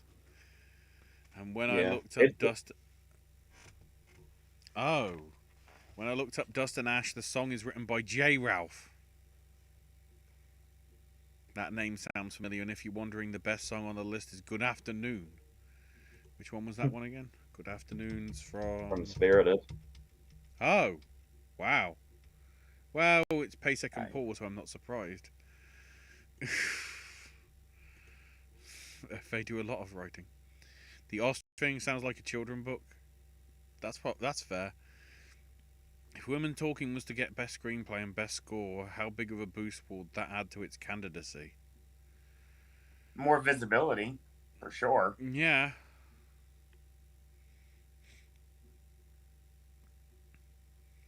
Glass Onion has zero chance of winning, says Diane. It's a sequel and the original never even got a nomination for Best Picture. Everything Everywhere is winning. I mean, it might not. I hope you're wrong, Doug. Everything Everywhere might not. I still don't want to say something is definitively winning until we actually get, even if it means fuck all, the Globes and the Critics' Choice. If they because if the critics suddenly go, oh, the best film is RRR and not Everything Everywhere, it's like, well, what do you do then? The guilds are going to tell us a lot more. Yeah. Everything Everywhere missing VFX. Yeah, that's sort of surprising considering how a lot of that is predominantly why that film is possibly as catchy as it has been. How did they do Sausage Fingers? Don't get me started about that garbage.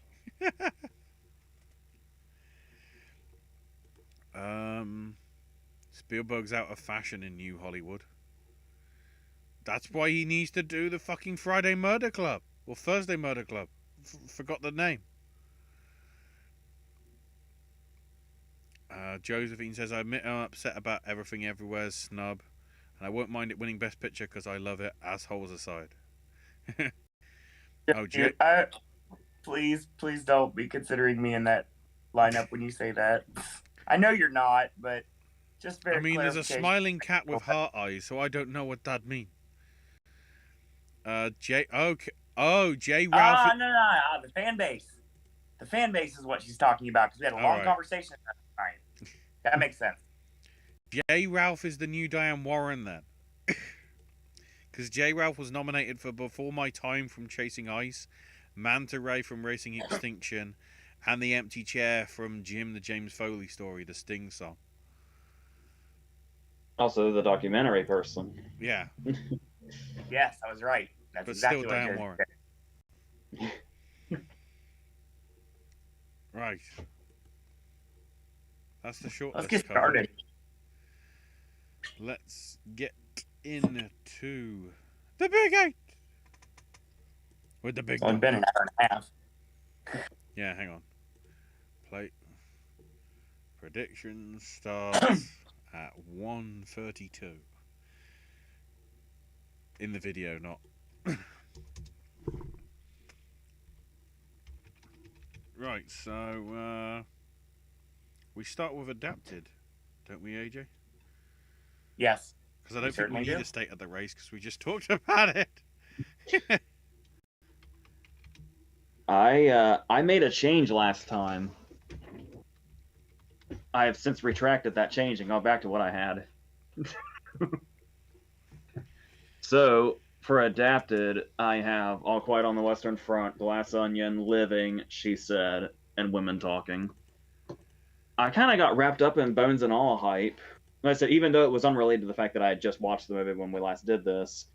But it seemed like Bones and All was kind of in an interesting place there. I felt like it had some momentum there last month. But then, like right there in that video, Ashley kind of brought me back to Living, and it's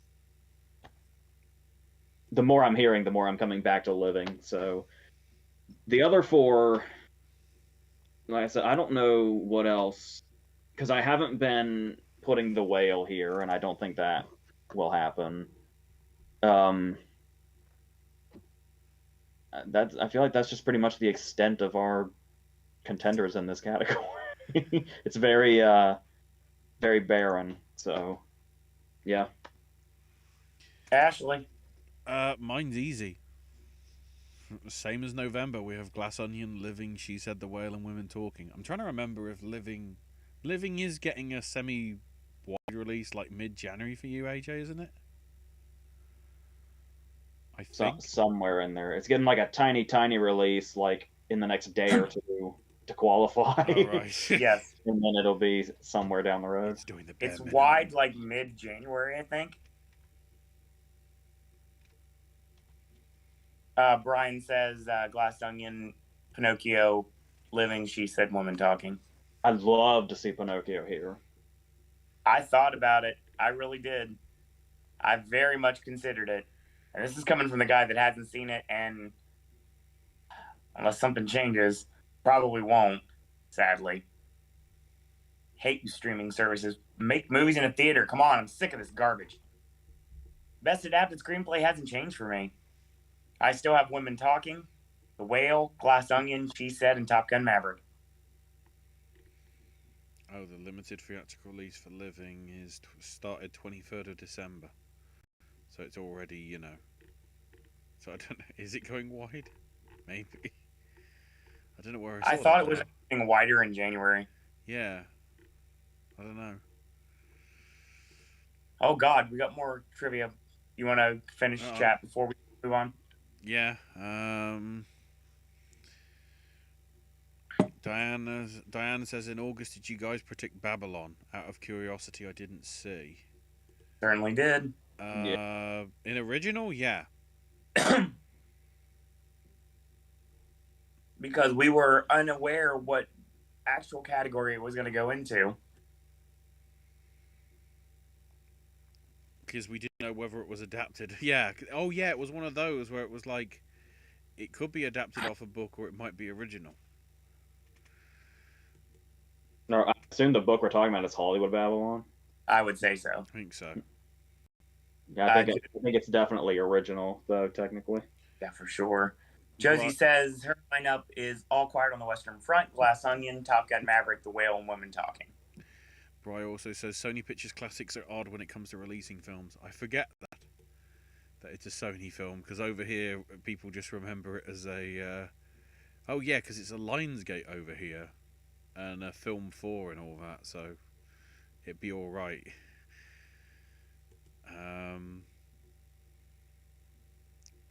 Oh, and Josephine says supporting actress as of today in the next few weeks to be announced. I'm too stumped. Wait, Josie, Feel our pain. you're jumping too far ahead. We've got to do original screenplay next. Cue AJ. Okay, remember when we were doing it the last video, and I was like, I need to get Babylon the fuck out of here. What do I need to put in its place? And I was like, oh damn, I should have said Triangle of Sadness. And then I was like regretting that whole video not having put Triangle of Sadness in Babylon's place. Here we are.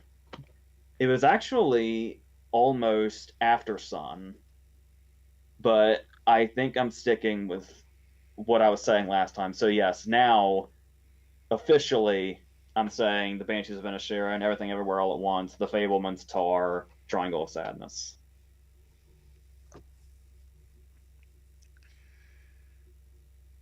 Ashley. I am unchanged, and it's exactly the same as AJ. Banshees, Everything, Fablemans, Tar, and Triangle. The chat's making me fucking nervous about the Fablemans underperforming, because I hate how much I can see that happening. And I'm trying not to think about it. Let's see. Josie says Banshees, Everything. Fableman's, Tar, Triangle of Sadness.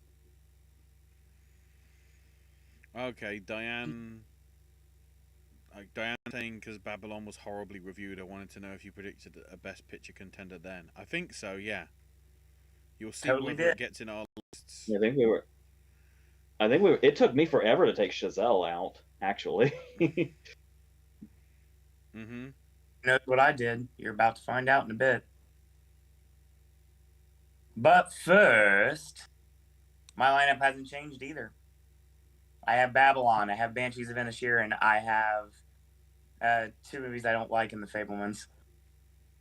And for sake of argument, that's Everything and Tar. If you haven't been watching along. Most everyone that's watching this video is probably going to know what I'm talking about when I say 2 movies I don't like. So yeah. Did you mention Brian Josie's? Just because Josie's putting them all like in one. I'm not mentioning the ones that haven't been announced yet. Brian says After Sun, Banshees, Everything, Tar, and Triangle. Mm-hmm. Right. Supporting actress. Oh boy. Bloodbath Part 1.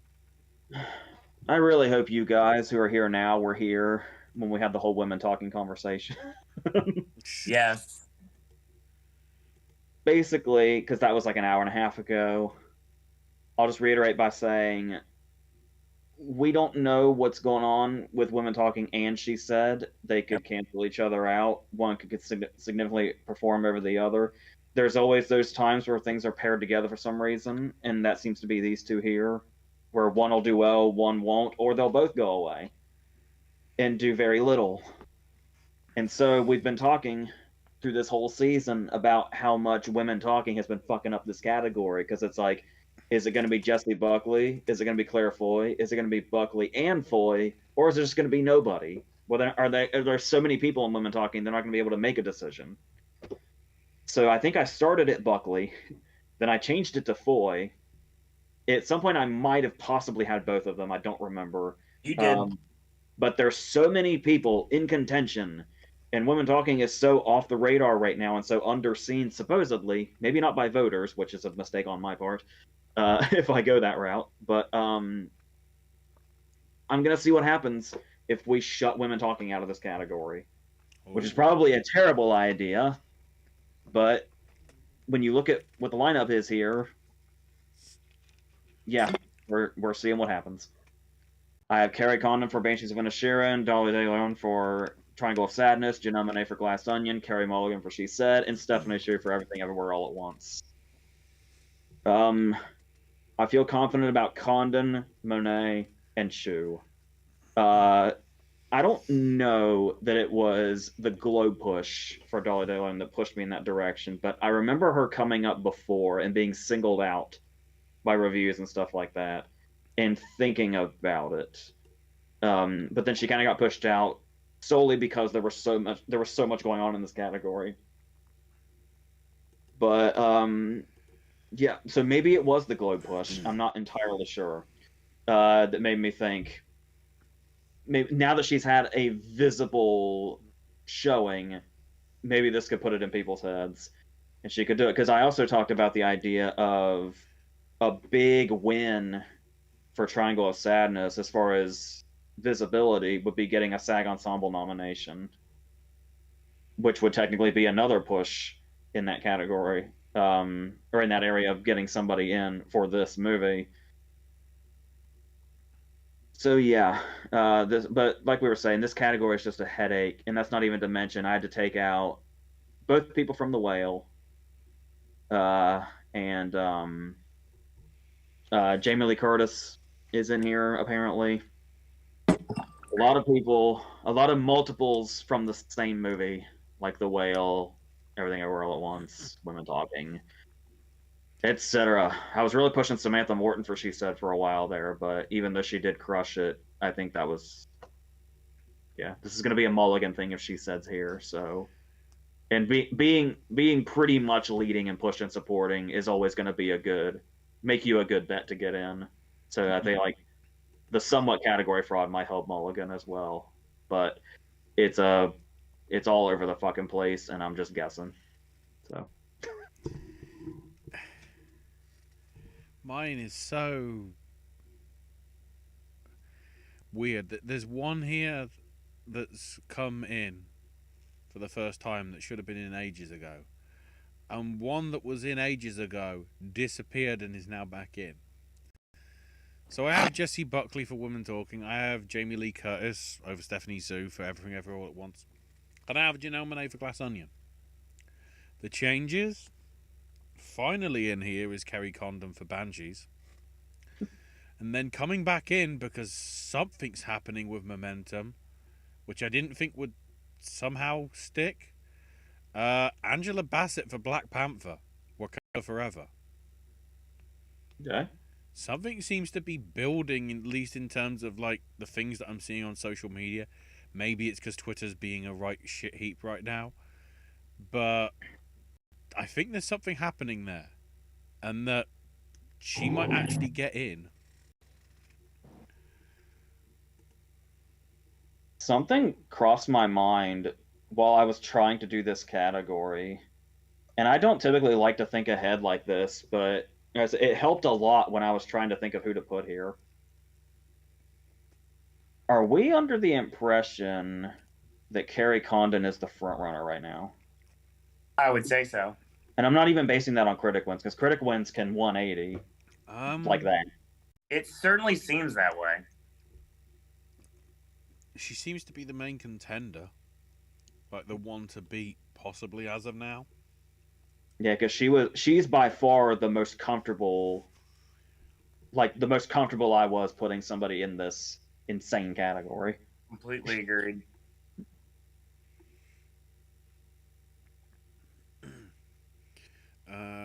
Josephine said Buckley or Foy for Women Talking, Curtis or Sue for Everything Everywhere, Condon, Dolly DeLeon for Triangle of Sadness, and Janelle Monáe for Glass Onion. And then Buckley, Condon, DeLeon, Sue, and Mulligan. Owen. First, Bryce says I have The Fablemans pulling a Mankiewicz original. Josie says if I were to make any changes for what I said in original screenplay, I'd say Tar could miss. In the same way Black Swan did for After Sun. A lot of build for After Sun, it seems like. I was saying that in August. You were. Before I realized how very script-driven Tar is. So Josie also says, where are we? No, Brian, my apologies. Brian says Buckley, Condon, DeLeon, Sue, and Mulligan. Mm-hmm. Well, I made a change. So I've had Jean Smart in here forever. And then I bumped her out for Carrie Condon because for some odd reason I didn't have Carrie Condon in here like a couple months ago. Janelle Monáe has been my ride or die here. And after watching, and before I got into Glass Onion for the first time, I really thought about taking her out. The second I got out of Glass Onion, I felt more comfortable having her in. Hong Chow for the whale. I feel like Sadie Sink does a lot. I think Hong Chow has to go a lot more darker places. And I like her chemistry with Brendan Fraser. And when she fights with Ty, that's always entertaining. Especially because she does not want him anywhere around due to the circumstances of the story. Carrie Mulligan, I've been a fan of since day one. I'm happy to put her in here. She deserves to be here. I want her in here. As a matter of fact, I hate to say that it feels like she's one of the only nominations she said's going to get, which is a travesty.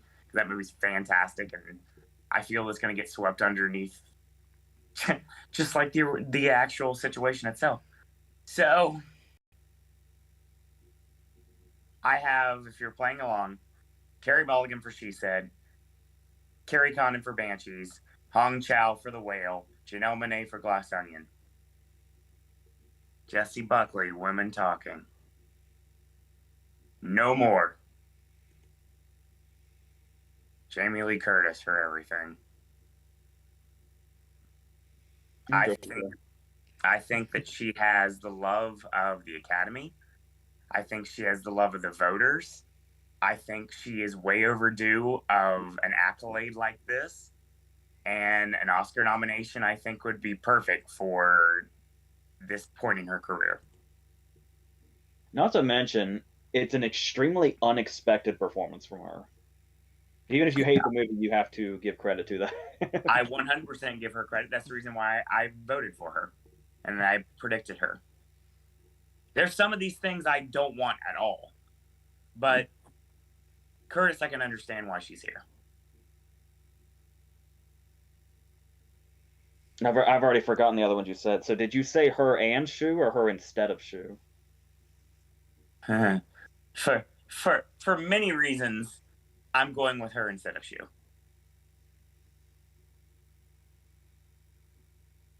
Because right now, I think it's weird because you look at my list and it feels like everybody could be expendable except for Carrie Condon.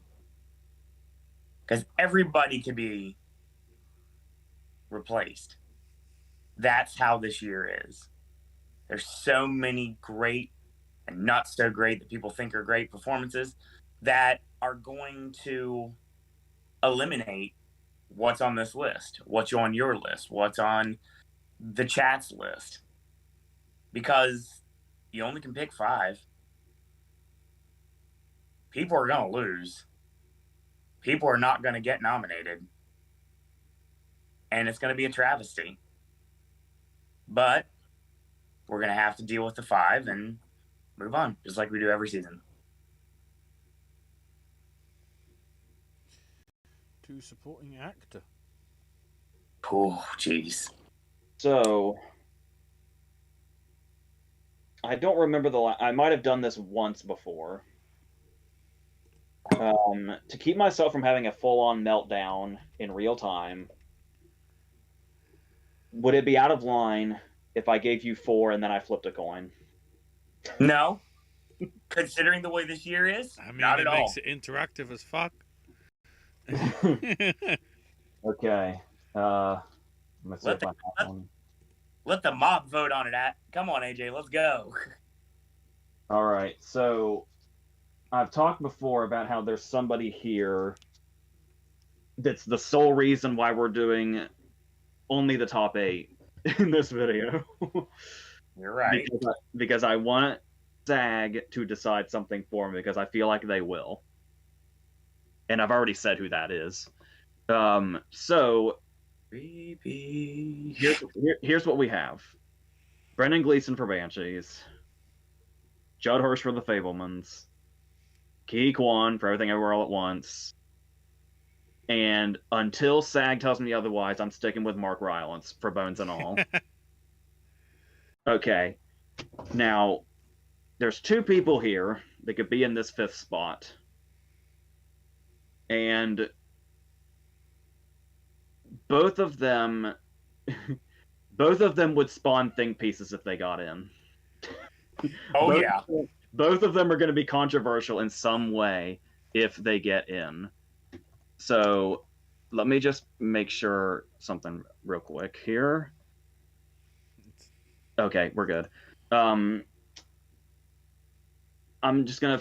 It was like there's a reason this person would be controversial. There's a reason this person. But here's the thing, though, is we have somebody who hasn't been nominated yet ever, and we have somebody who has won recently. Also for a movie set in the movie industry like they are in this movie. So I could not make a decision. Oh, boy. And it was like I was ready to say no acting nominations for Babylon. That's what I said last time, and I was ready. And then Brad Pitt gave one of the best performances of his fucking career in Babylon. Oh, yeah. And it made me rethink everything. So I'm going to say who should be heads and who should be tails between Brad Pitt and Ben Whishaw. Tell me. The first thing I did was the date on this quarter is 1984. I looked up to see what year Ben Whishaw was born to make sure it wasn't 1984 because that would have made the decision for me. He was born in 1980, so it's still anybody's game. Wishaw's already on there, so I'm going to say Wishaw's heads. Mm-hmm. And I will say Pitt is tails, and I'm going to leave it at that. Strategy. Oh, God. I'm probably not even going to catch it because there's so much pressure now. Didn't catch it. Whatever it is on the floor is who it is. It's fucking Ben Whishaw. Yo! So, it's either Brad Pitt may or may not have drunkenly hit his kids on a plane, or the guy from Women Talking, the only guy from Women Talking got nominated. It's going to be one of those think pieces. That's it. I'm leaving supporting actor at that. All right. Mine is unchanged. It stays Brendan Gleeson and Barry Keoghan for Banshees, Ki Kwan for Everything Everywhere, Mark Rylance for Bones and All, and Ben Whishaw for Women Talking. In terms of the chat, Gotcha. I did want to give some opinions on Barry Keoghan as well, real quick, if I can. I was saying him for a while. I was thinking he and Gleeson were going to be Jesse Plemons and Cody Smith McPhee from last year. Mm-hmm. And then it was like, oh, I don't have any faith in Barry Keoghan anymore. And then nominations started coming out, and there he was. And I was still trying to decide if that was going to change my mind or not, because he doesn't have a particular... Now that I've seen Banshees twice, it helps more. He doesn't have a particularly showy part. If anything, it's almost like the movie seems intentionally dismissive of him because the characters are. Right. So the thing about it is all of Barry Keoghan's impact in Banshees comes after you've seen the movie. When you watch the movie, it's like he's just there. After the movie's over, you realize how heartbreaking that performance was and how heartbreaking that character was. And how crucial they were, because basically all the characters in the movie we kind of see from his perspective. Yeah. So he's a lot more crucial than he lets on. But if people are only seeing the movie once, he might just come and go for them, and that won't really set in. But I don't know. I guess I'm saying I don't have enough faith in voters to say Barry Keoghan. But the fucking Globes knew to put him in, so I don't know what's real anymore. Go chat. Yeah. Hang on. To the chat. Josephine says for supporting actor, Dano. For Fableman's, Gleeson. For Banshees, Judd Hirsch. For Fableman's, Barry Keoghan. For, wow, a double for Banshees, and Ki Kwan for Everything Everywhere. And Bry has Gleason and Keegan for Everything Everywhere. Brian Tyree Henry for, what's it called? Causeway. Causeway, yeah. Judd Hirsch for Fablemans and Kihui Kwan for Everything Everywhere. Yeah, much as I love the Fablemans, I keep forgetting that Dano is in this too. He was the one we were saying for so long in this season, and then Judd Hirsch, like the movie came out and people realized how amazing the Judd Hirsch scene is, and he kind of took over.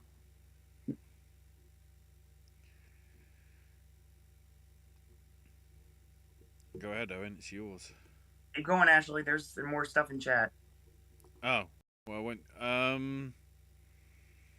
Bryce says regarding to the supporting actress, the only place Bassett would definitely not make it is BAFTA unless she's top 3.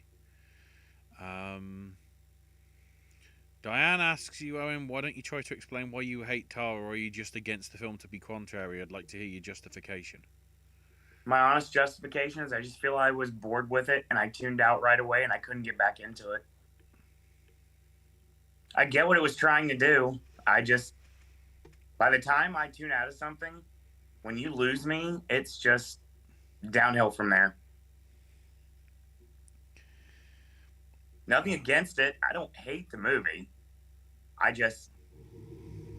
don't see what everybody else sees in it. Imagine if Riddler from Batman had his own predictions channel and gave reviews in addition to his conspiracy theories. I'm sure he'd have some about Hollywood itself. And Josephine also says, I can see Carrie Condon's character from Banshees doing a self-help book called How to Deal with Assholes that will just have the donkey on the cover. Seems fair. So Best Supporting Actor took an interesting turn for me. Lots of things I wanted to switch. And in the end, I realized,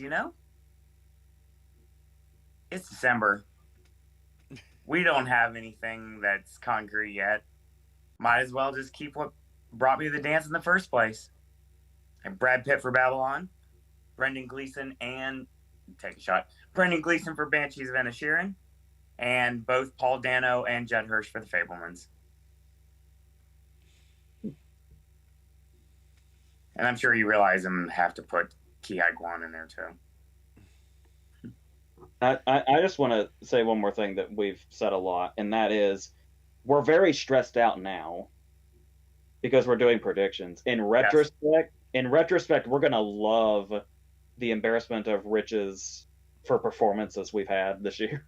even if the movies overall aren't as overwhelming as some others, we've had a very nice array of performances this year. Oh yeah. So on to actress. Actress is less stressful. Agreed. Now, it was at the start. It was very stressful. Now, not so much. But I'm doing what I guess you could call a swing for the fences. But there's already a precursor that's acknowledged this, so not really.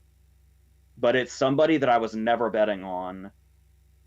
That I just kind of was thinking, why not? And I think the reason I'm going for this person is I feel like this person getting in would be very similar in certain degrees to Kristen Stewart getting in last year, where there's like early talk, but then they disappear and then they come back at the last minute. Though the movies had very different reactions, and like there's a very clear reason why this person would not get in, but I'm gonna say that be damned for now, and they might go strictly for the performance regardless of the movie. So I do not remember who I even had here before, but it's the same 4 plus this one change. So I have Kate Blanchett for Tar, Daniel Deadwyler for Till. My new one is Ana de Armas for Blonde. And then Michelle Williams, the Michelles. Williams, yeah, people hate Blonde for obvious reasons. I'm one of those people. But I do wonder if the performance and the commitment, because one of the things people are like, the big thing is how fucking revolting that movie is, and how it puts Marilyn through the ringer like that. And it's like the fact that De Armas is the one that's going through this on screen might come through for actors. The reason I was holding back before also was the idea that a lot of people might say that De Armas is culpable in the portrayal of Marilyn in this movie, and that will put them against her. But I wonder if actors will take more to the commitment that she still had to give, and if she can get through despite the revolting nature of the movie itself and the absolute chore that the movie is. And yeah, I could see that happening. So, like I said, and not getting any other precursors from here on out, and then coming back would be what I think would happen. Okay. My only switch is Margot Robbie has come out. Even though I could see this be a case of bad film, but praise the performance. Even though arguably some say it's her that basically makes the film sing. So I'm going back to another name that I had in and dropped out early on. I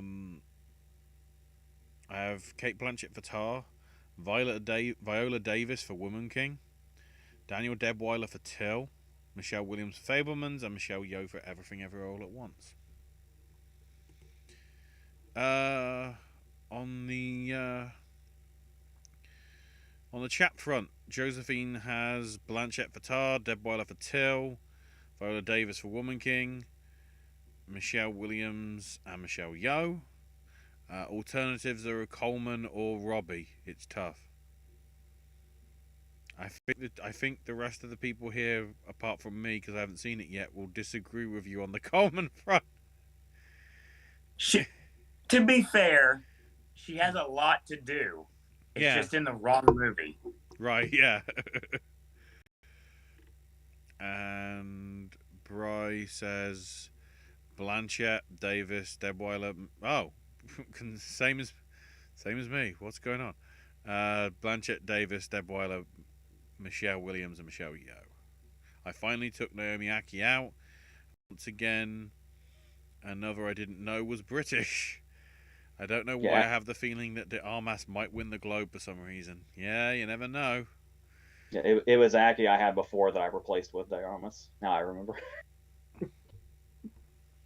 Oh, and Diane says, I don't want Debweiler nominated, but I want Emma Thompson instead. I'm guessing that must be for Leo Grand. Yeah. She's just as good as Trunchbull in Matilda, but nobody's watching it on Netflix. I wouldn't mind Leslie Manville, but that's not happening either. I'd totally be down with that. Mrs. Average Guy in the Paris. Once again, the Globes came in, and actually Thompson and Manville are in there. Yes. Yeah. Although, is that just because we have comedy musical? Yes. Yeah. They both deserve it, but as far as the Globes actually doing it, yeah, that's the reason. Yeah. See, the thing is, I haven't changed anything, and I don't have a reason to. It's literally 4 and then the wild card. And I'm making it the wild child. How appropriate. The funny thing is, at the end of the day, I loved Woman King. That movie's phenomenal. And I went on record saying how much I love Till. I love both of these movies, and I want both of them to get nominated. And if Viola Davis gets nominated for The Woman King, I will not shed a tear. I would be very happy with that. But this is predictions. And as you can see, I'm going with a lot of things I don't like. So Blanchett for Tar, Debweiler for Till, Michelle Williams for The Fabelmans, Margot Robbie for Babylon, and Michelle Yeoh for Everything. It's been my lineup for so long, it feels wrong to change it. Honestly. I kind of feel like Robbie is that. I've never had Robbie in, I don't think. You haven't. but I also feel like she's obvious to the point that it'd be like, if she were to get in, it'd be the, oh, really? You were that lazy? You just went with that? Kind of like when Amy Adams got in for American Hustle. I knew you were And going to the Amy Adams comparison. I know you do well. and when Bardem got in last year, Yeah. it was like, of all the options you had, really, like, you didn't even think about it a little bit. I'll still defend being the Ricardos, but I understand what you're talking about. And Diane mentioned earlier that she said tar for Blanchett to win actress. That was a fleeting comment I think Ashley missed. Oh. Mind, because I used to love Blanchett. Then I got sick of her and she got too mechanical. Then Tar brought me back. Tar made me a Blanchett fan again, and for that I'm very appreciative. I really wish we watched the same movie. I wish I would have been able to get into Tar as much as everyone else has. It feels like a movie that I should have been able to get more into, but I just couldn't. Diane mentioned Babylon getting shut out completely. The movie doesn't make one single nomination on the list of predictions put out by LA Times. I don't know. Okay. Understandable. I don't see that happening, but we'll see what happens. Oh, there's a Judd Hirsch comment apparently that you missed about Diane too. Oh. Chat goes by really fast, Diane. It's kind of hard to keep up on everything, but we try the very best we can to make sure everybody gets acknowledged. Plus, you're being a jerk for a reason, and then yeah, you're as useless as my feelings are. Yeah, with Josephine sort of putting hers, I'm trying to scroll back and forth to where it is in terms of. From the cardinal rule, you don't put everything together. Well, then again, to be fair, she's probably walking around with earbuds right now in a Nevada library listening to us anyway. So kudos to her for even being able to follow along tonight. She's not helping because she's putting everything everywhere all at once. Yes. Yeah. The irony We did the thing. Actually. Anyway, let's get away from this fucking train wreck. To Best Actor. Next year, Halloween Horror Nights 32. That's a shoot, by the way. Probably where I'm going to end up being. Okay, so actor, I didn't make any changes to, but I have a different outlook on after today. So you know exactly what my lineup is. It's Austin Butler for Elvis, Colin Farrell for Banshees, Brendan Fraser for The Whale, Paul Mescal for After Sun, and Bill Nye for Living. Okay. You know what I wasn't expecting about Paul Mescal's performance in After Sun? Remember how I've been saying that Ke Huy Quan is in the wrong category and he should be leading? I know who he can switch places with. I feel like Paul Mescal's definitely supporting in After Sun, and I was not expecting that. Yeah, because the story is more from the girls' point of view rather than. And I'm surprised he's making the impact that he's had on people saying it's like one of the best performances of the year, because with the way the movie's told from her perspective and what's going on with their relationship, the movie's like intentionally distant from him. Like a lot of his scenes are in like reflection or like through glass, or like it's interesting that he's made the impact that he has on like the buzz in this season. But there's still something about, like, it was kind of reminding me of Ali and Moonlight a little bit. Only he's in the whole movie. Like, it's basically, After Sun basically feels like a Barry Jenkins movie with white people. So I didn't know going in, but I wasn't surprised at all to learn that Barry Jenkins is a producer on it when the end credits came on. It's just the wording. Moonlight with white people. I mean, is it wrong? I mean no. When you put it like that, it just seems wrong. But it's actually sort of correct. That's what it is. And to be fair, if you watch Barry Jenkins' Criterion video, one of the big things he points out about George Washington is, I had no idea David Gordon Green was white. That surprised me. It's like the same thing. I'm shocked that After Sun is not a Barry Jenkins movie, but it still kind of is because he's a producer on it. But yeah, but also just given the competition, where it's like, I was trying to think if I took him out, I don't know who else I'd put in. This is another category that feels very surprisingly empty. I mean, I know Cruz is always here, who I'd honestly love to see that happen, but I'm just not banking on it, and I'm not ready to bank on it. I was trying to think if there's anybody else that I am overlooking based on like precursors, and nothing is, well, Jeremy Pope was somebody else that ran through my head, where it's like one of these spots is going to go to somebody from the indie scene, I feel like, because Jeremy Pope is really making a splash as well in an unexpected way. But I'm sticking with Mescal for now, especially since he kind of has wasn't he on a show that was already making a splash? And I think Jeremy Pope's coming from the theater, so like probably only had like a niche group of actors already know who he is. Yeah, and Sally Rooney's Normal People. That Yeah. I'm trying to remember the name of the girl as well that also had sort of like a boost to her career. Can't remember off the top of my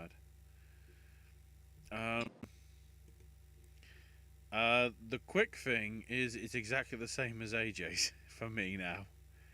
I have Butler for Elvis, Farrell for Banshees, Fraser for The Well, Mescal for After Sun, and Nye for Living. Yes, after months of not wanting to do it, Elvis finally made it an actor. It took a while, and I was like, might as well. It's probably happening now. Nobody else is getting enough sort of push behind them or anything, commitment. It feels like it's probably where Butler can easily slip in to be part of a 5, so Death why?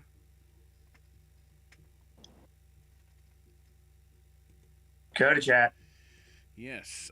Josie says Butler, Farrell, Fraser, Gabriel LaBelle for Fable. Nice. I would love that. Because Josephine can't be sure, either Mescal or Naihi or Ram Sharan for RRR. I have to say it like that. Bry says Butler for the first time in my predictions. Join the club. Farrell, Fraser, Naihi, and Pope. Diane saying Fraser's winning this.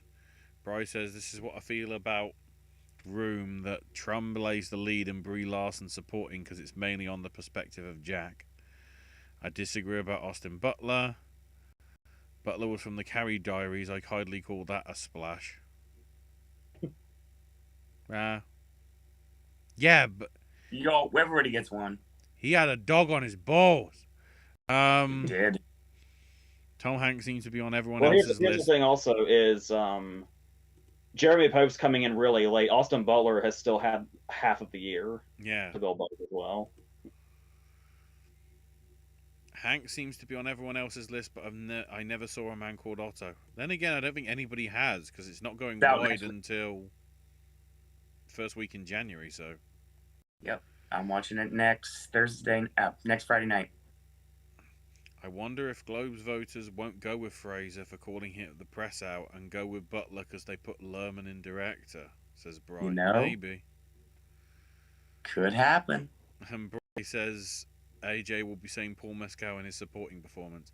I think when we get to like right before the Oscars or whatever, when we do our like what we'd put, I think this is going to be the category fraud thing that AJ will correct.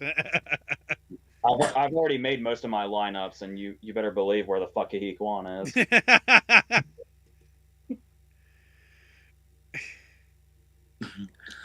So, actor's interesting for me.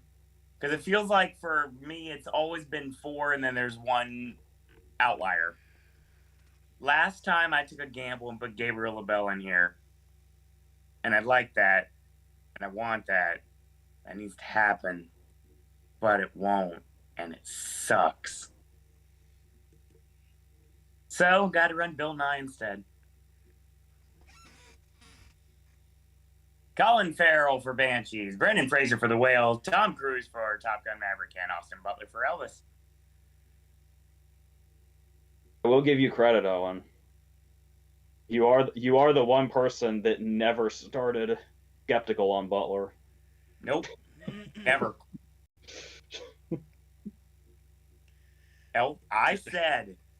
I remember saying in August how much I thought Elvis could be a player.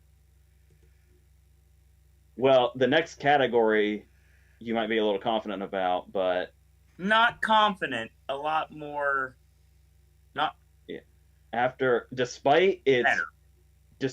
surprising showing at the awards we've seen so far, I'm pumping the brakes on Elvis after Butler. Yeah, no. Even with 10 picture slots, I've got other ideas. Given how Owen was all on the Butler train from August, and I was on the Nighy train all the way from August, I'm trying to remember what yours was, AJ. I guess Farrell? I think I've been with Bill Nye on you the whole time. I'm trying to think. Yeah, because you guys have been talking about living since the beginning. I think the only I'm getting it confused with Screenplay where you dropped it out and brought it back in. Did I reverse my words there? I should have said I've been on the Bill Nye train with you. I think I said I'm with Bill Nye on you. It doesn't matter. We're 2 hours and 20 minutes in. Let's just take this home. To the directors. My one that I've been on since the beginning is Tar. Yeah, that is a correct statement. There was a lot of Tar skepticism back in August. Speaking of, okay, here's the thing about director is it feels like we have to have an international choice here. To be more specific, a foreign language choice here. And usually those come from BAFTA. Like I'm thinking like Paul Wachowski for Cold War and stuff like that.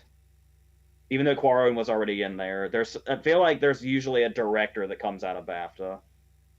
A lot of the time. I'm not saying it's every time, but... And there is a movie that I have gotten a late surge of confidence in since the last video or two. And I was gonna maybe stray away from this, but then it showing up on a lot of the short lists brought me back to it. So honestly, I'm not. I'm not keeping director the way it was. I made one change because I didn't have Martin McDonagh this whole time. Crazy. So I'm trying to remember who I took out. I said I hope I'm not jumping the gun on the women talking snubs, but I took out Sarah Polley for the first time to put Martin McDonagh in. So based on everything I just said, I still have Edward Berger for All Quiet on the Western Front because it had a good showing shortlist wise.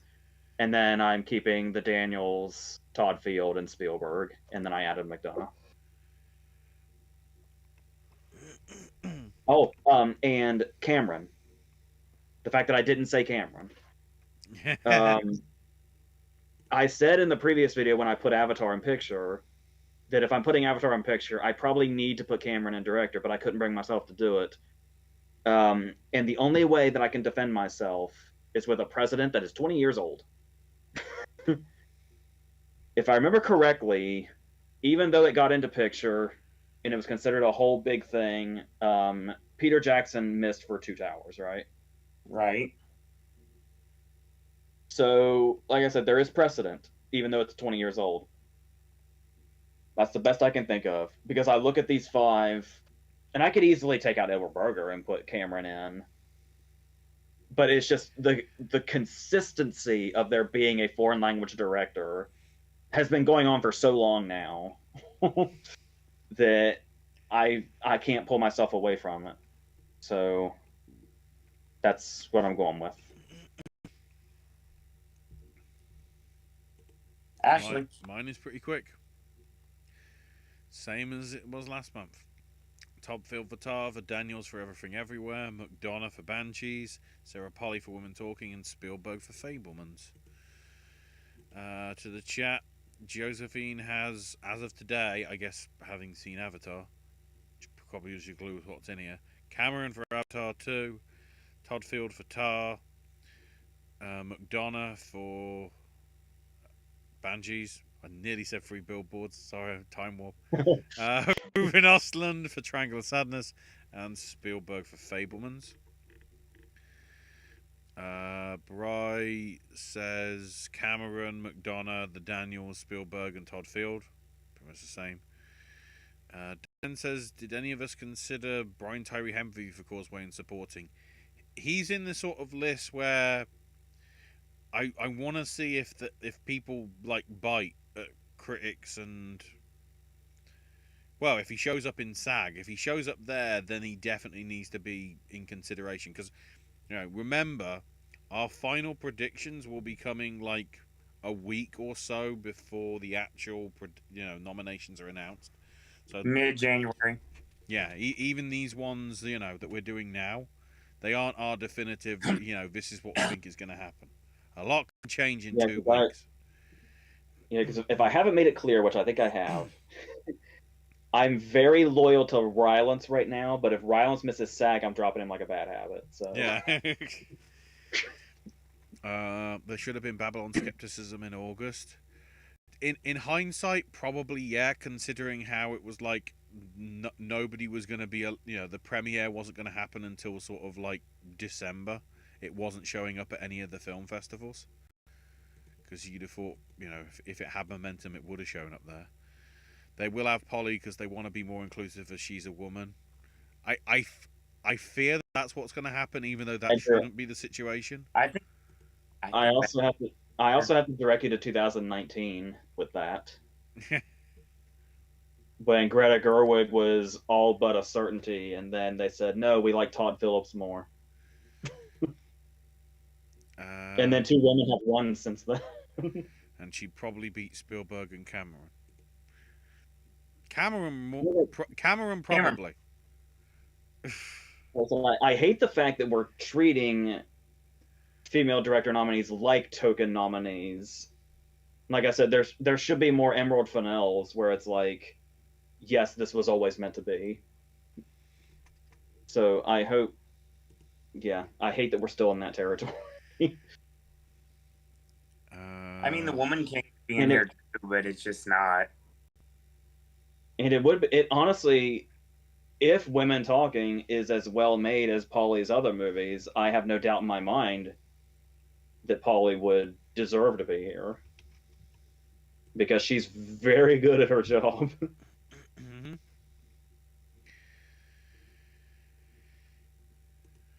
Owen, Ryan's lineup for Best Picture, which is going to be up next. But first. All right. So, I think this is the first time I've said this on camera because last time I wasn't here.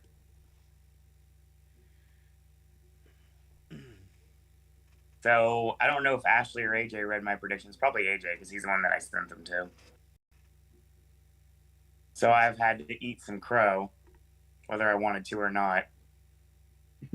But I got to pat myself on the back and make myself feel better, even though that I kind of like kicked myself while I was down. But luckily, I brought myself back up. So the constant here has been Spielberg for The Fablemans and McDonough for Banshees, as deservingly it should be. As much as I hate to say it, the Daniels are here. And AJI did finally jump on that Todd Field bandwagon. You're a few months late, but it's okay. I remember Lanthimos for The Favorite took you a very long time, too. Correct. I don't like Tar at all, but the directing and the look of it is something that I can't say bad things about. And I won't. Which means I bumped Damien Chazelle out for Todd Field, which made me feel really sick inside. As a matter of fact, that's the reason why I've consumed 3 beverages on this podcast. But what brought me back up is the fact that all this conversation about Sarah Polley and women talking and all this uncertainty, and then precursors drop. And I'm like, I can actually do this. I can do this and feel good about it because it actually might happen. Not saying it's going to, but there's a chance. And I live my life literally on chances. So I did replace Sarah Polley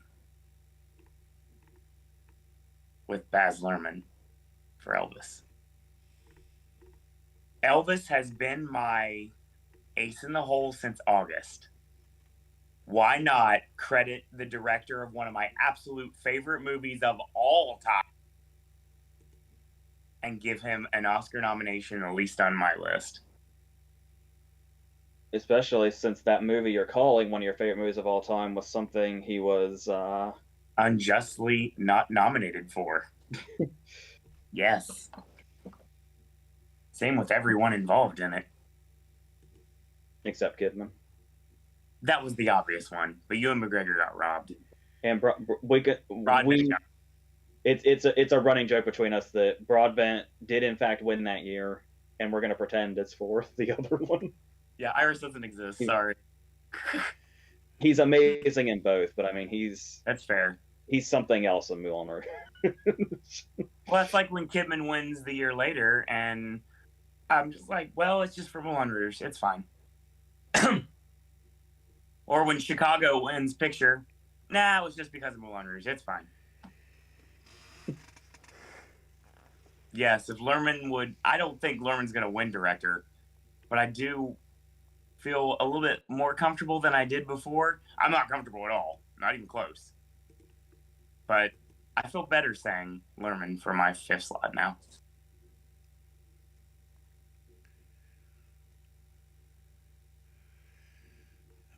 One.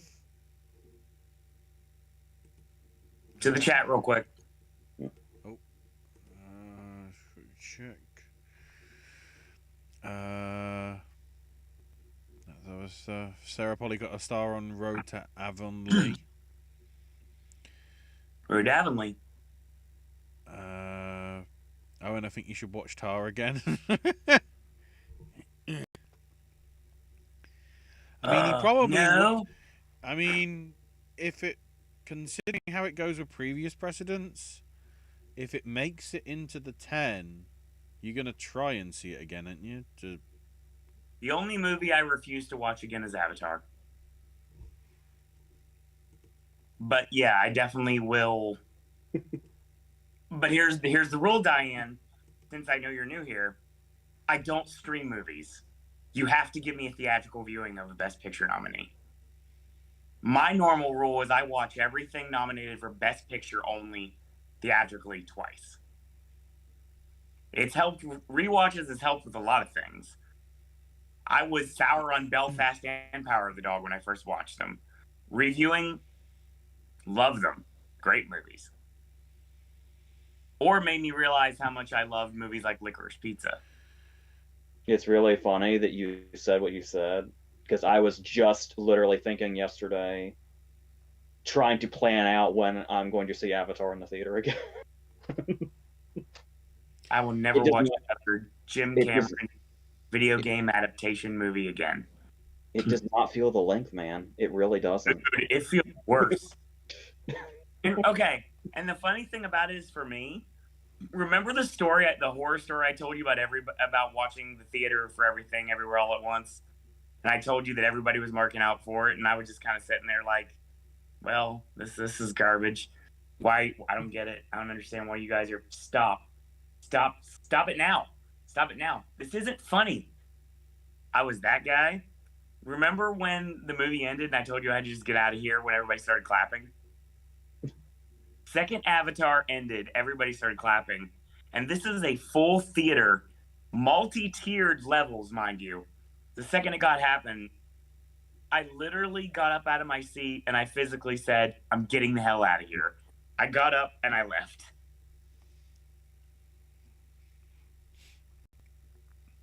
So yes, Diane, if I get a theatrical viewing of Tar again, which the way the great movie marathons of Cinemark and AMC, I'll get another viewing of it. Probably won't be until closer to the awards, though. So to the best picture 10. I'll leave Bry's other comments because they sort of all tie into his best picture stuff. So That's fine. I have decided to make a last-minute change here, and I hope it's not wishful thinking. we're making changes on the fly. But I feel bad. Hell yeah! I did too, and I don't feel bad, but I feel stupid. Okay, let me just count that I have 10 now. Yes, I did. Okay. All right. So I think it was Diane that was saying Babylon will strike out. Yes, that's what she said. The last video or two, I said I think Babylon is Nightmare Alley. It does strike out, but has just a small handful of tech nominations enough to get it like the 10th slot in picture. Sure. So, with that in mind, and everything else I've said, and this last minute change that I've just made, I have All Quiet on the Western Front, Avatar, Babylon, Banshees, Everything Everywhere All at Once, The Fablemans. The new one that I hope is not wishful thinking is Glass Onion. Tar, Top Gun, Women Talking. Yeah, I took out She Said for Glass Onion because I've been like, I was on this whole thing for a long time. Wait till the industry awards. She Said's gonna make a comeback. That's still possible. Let's hope. It is. It is still possible, but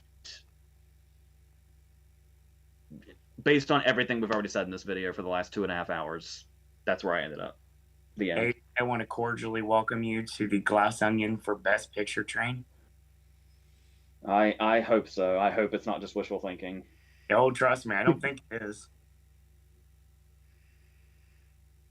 I think also giving it the courtesy because we still talk about there being anti-streaming people in the Academy. So I'm hoping, since they gave it the courtesy of that theatrical release, short as it was, that will help, I hope. I hope so. My 10. Ashley. Oh, good. No, Ashley, Best Picture. My 10 are Avatar 2, Electric Boogaloo / The Way of Water, Banshees of Inisherin, Everything Everywhere All at Once, The Fablemans, Glass Onion, Knives Out Mystery, She Said, Tar, Top Gun Maverick, The Whale, and Women Talking.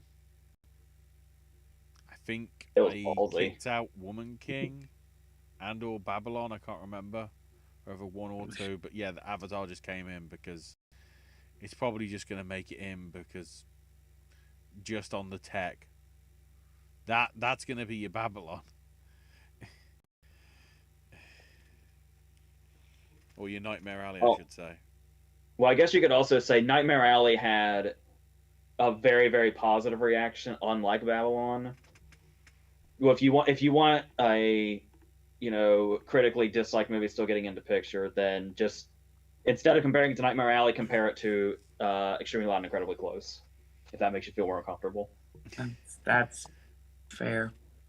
Josie says Avatar 2, Banshees, Everything Everywhere, Fablemans, RRR, Tar, Top Gun Maverick, Triangle of Sadness, ship emoji, Women Talking, and undecided on whether the last spot will be either Elvis or Glass Onion.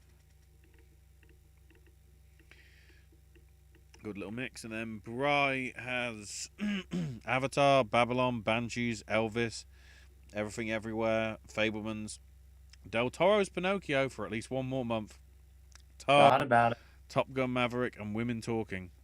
And I now have Everything Everywhere as my picture frontrunner. I'm sticking with Pinocchio on how it will do for the BAFTAs, especially if it gets adapted screenplay.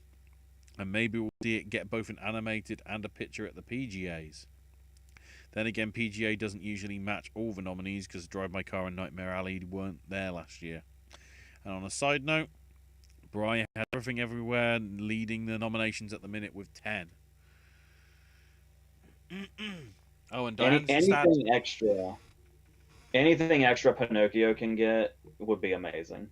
I hope that happens. Diane's just added, are you guys discounting a documentary or foreign language making it into Best Picture and knocking out one or two of those? All Quiet on the Western Front? All Quiet on the Western Front seems to be the most likely. Personally, I want EO to make it on just for somebody to say EO. Captain O. Michael Jackson. I mean, there's a possibility that RRR may have made it there if India selected it. I mean, the one that I would like to see as well that's been gaining a bit of traction is Corsage. But I don't know whether that's got enough to make it and push it into the main stuff. The most realistic is All Quiet on the Western Front, though. On the documentary front, I mean, personally, I'd probably put something like Moon Age Daydream in there because of what a spectacle it is. But I don't think they don't normally like music films in the Academy. It's a very rare thing. Speaking of, gets through. Speaking of Corsage, Vicky Creeps' Criterion Closet video is adorable, and I highly recommend it.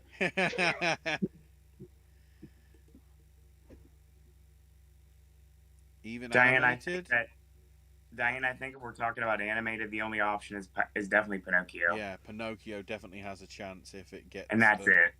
The right momentum. I don't think there's anything documentary this year, but yeah, on the foreign All Quiet and on the animated Del Toro's Pinocchio. If Disney's Pinocchio makes it in, holy shit! Okay, a lot of conversations we've had tonight, and again, apologies for like dipping away every once in a while and going silent so I can cough and not like blow your AirPods out or anything like that. Especially you, Josie, because I have a feeling you're just walking around the library right now, and God only knows what would happen if I coughed. Like that. Try to eat that as much as I can. That being said, this is funny. AJ will appreciate this. So, weirdly, Best Picture, I did have this viewing of basically the Flight of Passage video game movie. Only because I am under the impression that it's getting in a picture. Do I want it in picture? No. Does it deserve to be in picture? No. However, the funny thing, AJ, is when you said you had to make a change, I looked at my list and realized after all that and all the trouble I went through to watch that showing I didn't enjoy one bit, I didn't have it in picture. So I had to replace something. Curious what you took out. Not something I'm happy about. So originally, I had She Said in here. And I bumped it out for The Whale. Because I thought The Whale could slide in like a lower tier of the top 10. And then I realized, wow, the video game movie's not in here. Oh crap, I probably should put that there. Especially since I'm not going with its overrated director. So I had to put Avatar in here and replace both movies.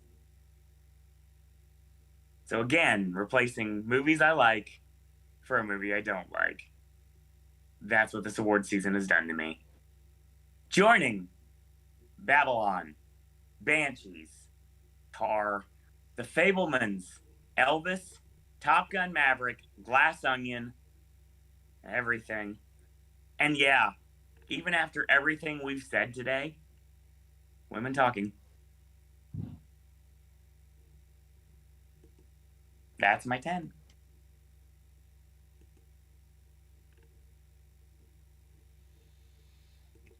See if there's any final comments. I just want to see Elvis, Babylon, Top Gun, and Avatar doing terribly on all fronts, even if they get nominated, losing all. God, I hope you're wrong, but you're entitled to your opinion, Diane. On that front, Avatar's the most likely to win something just because of the visuals. Well, except for Avatar, I want that movie to crash and burn. Top Gun and But the Babylon, first three, Top Gun and Babylon, I could maybe see missing. I guess it depends on whether production design includes, you know, everything that they flew the plane through. And Bry says, well, Bry will be 23 3 days from now. Yay! Happy 2023 birthday, Brian. Wait, your birthday's New Year's Day? Yep. Wow. Happy New Year, quite literally. Right, so with that, I'll try and keep an eye if anything comes in while I do the outro. Thanks everybody for watching. That is our last live content for the year. We'll be back maybe next week, because if we've got to do predictions for the Globes while also doing Movie Club and Pop the Question and all that, and then also cram in, you know, the other stuff like the actual predicting all 23 categories and then reacting to the Critics' Choice Awards, it's going to be a hectic. I think it might be better to try and do the Globes next week just to make sure we aren't exhausted out of our fucking minds the week after. You're going to get a lot of content, is basically what Ashley's saying. Yes. So keep an eye. Some point, maybe this time next week, I don't know. Maybe midweek. Keep an eye out. Owen will give you the details, whatever. Or I will, if I can remember to tweet it. Other stuff here on the channel. I can't remember what. A bunch of AJ stuff has gone up for the finality of October. Did mine go up? We're not there yet. We're getting there. Soon. Hopefully soon, because the two items I review are only available until the 3rd. Dude, I have videos on here that for stuff that is way long gone. True. That's why I always talk about it in the past tense when I do the video. Ah. Planning ahead. Or behind. Yes. Oh, you have to. AJ's going to be getting to Avatar review within the next 7 days. I would have thought it'll be up. That's maybe. It should be the next thing that goes up. Cares about that? I get to watch him review Banshees finally. Ah. That's more important. And After Sun should be in there as well. It's on there. So find us on the socials. I'm at Ash is my name UK. Owen is at Sir Disney and at Popcast Network for your updates and all that. AJ cannot be found on the social medias, and just like Keith Richards, also is wondering why Andrew Tate was running something out of his domain in Romania. And also cannot be killed by conventional weapons. Did you just say something in a foreign language? Partially. I love the fact that this guy that was controversial as all hell for whatever reason boasts about his gas guzzling cars to Greta Thunberg and says, "Oh yeah, get in contact with me, big dick energy like at idon'tcare.com." He then gets on a rant, but in doing so has a video that shows that he's going to a pizza place which only exists in Romania, which leads them to their 9-month sting because they think he's doing a human trafficking thing. And all because of small dick energy. Isn't this the guy that they're saying, like, Batista's basically based off in Glass Onion. Yeah, to some extent, yeah. That's the only way I'm really familiar with. I just remember him got dropped in one of Max Caster's raps in the Acclaimed. I don't know who his mark is. Yeah, neither do I. It's funny. Diane asks, when is AJ doing more comments from videos? I'm guessing maybe, considering how the last one you did was the 5th anniversary, maybe something happening for the 10th, I don't know. I didn't catch what that was. Are you gonna give commentary on videos like you did before 5 years ago? Comments, put in the... You mean the reading the comments? Yeah, reading Yes. the comments and giving your thoughts on them or whatever. Oh, depends on what they are. I see every single comment that comes across this thing. He doesn't see all of them. I'm not talking. We're not talking the live stream ones. Just your pre-recorded bits. Because if we had to go through every live stream comment, we'd be here forever. Shoot. So thanks to Diane, Bry, Josie. Let's get the full list. Spencer. Spencer, who's there? Where was the random one? Alton Clive. That was a random one, and then where was the other one? Parsnip Burger with a random one, and where was the other random one? I Love Music. Thanks to all of you. Thanks to all of you that lurked and didn't chat. Thanks to all of you watching on the archive. This has gone on too long. Wait, we're just like Avatar 2. Except... we're still shorter. And we have a better story. A lot more entertaining. We have a better story. Ah, that's a shoot. Oh, Ashley. We have a new person. Kevin Davis gets the last word. Oh, no. To the bottom. Best Picture nominations: Avatar, Way of Water, Banshees, Elvis, Tar, Fableman's, Top Gun, Glass Onion, The Woman King, and Rihanna, Lift Me Up will win Best Song. Hang on. Avatar, Thank you for Banshees, chiming in the 11th hour. Elvis, Kevin Davis Tar, did that. Fableman, Top Gun, Glass Onion, Woman King. There's two left. That's 8. I'll allow it. Well, we're going to make it 8 for one question only. Thanks everybody for watching and listening. Until tomorrow, boys and girls. That's all we've got to say about that. Happy New Year, everyone. Water Pass. And Austin And Butler got bit on the balls by a dog. Ah! Yak.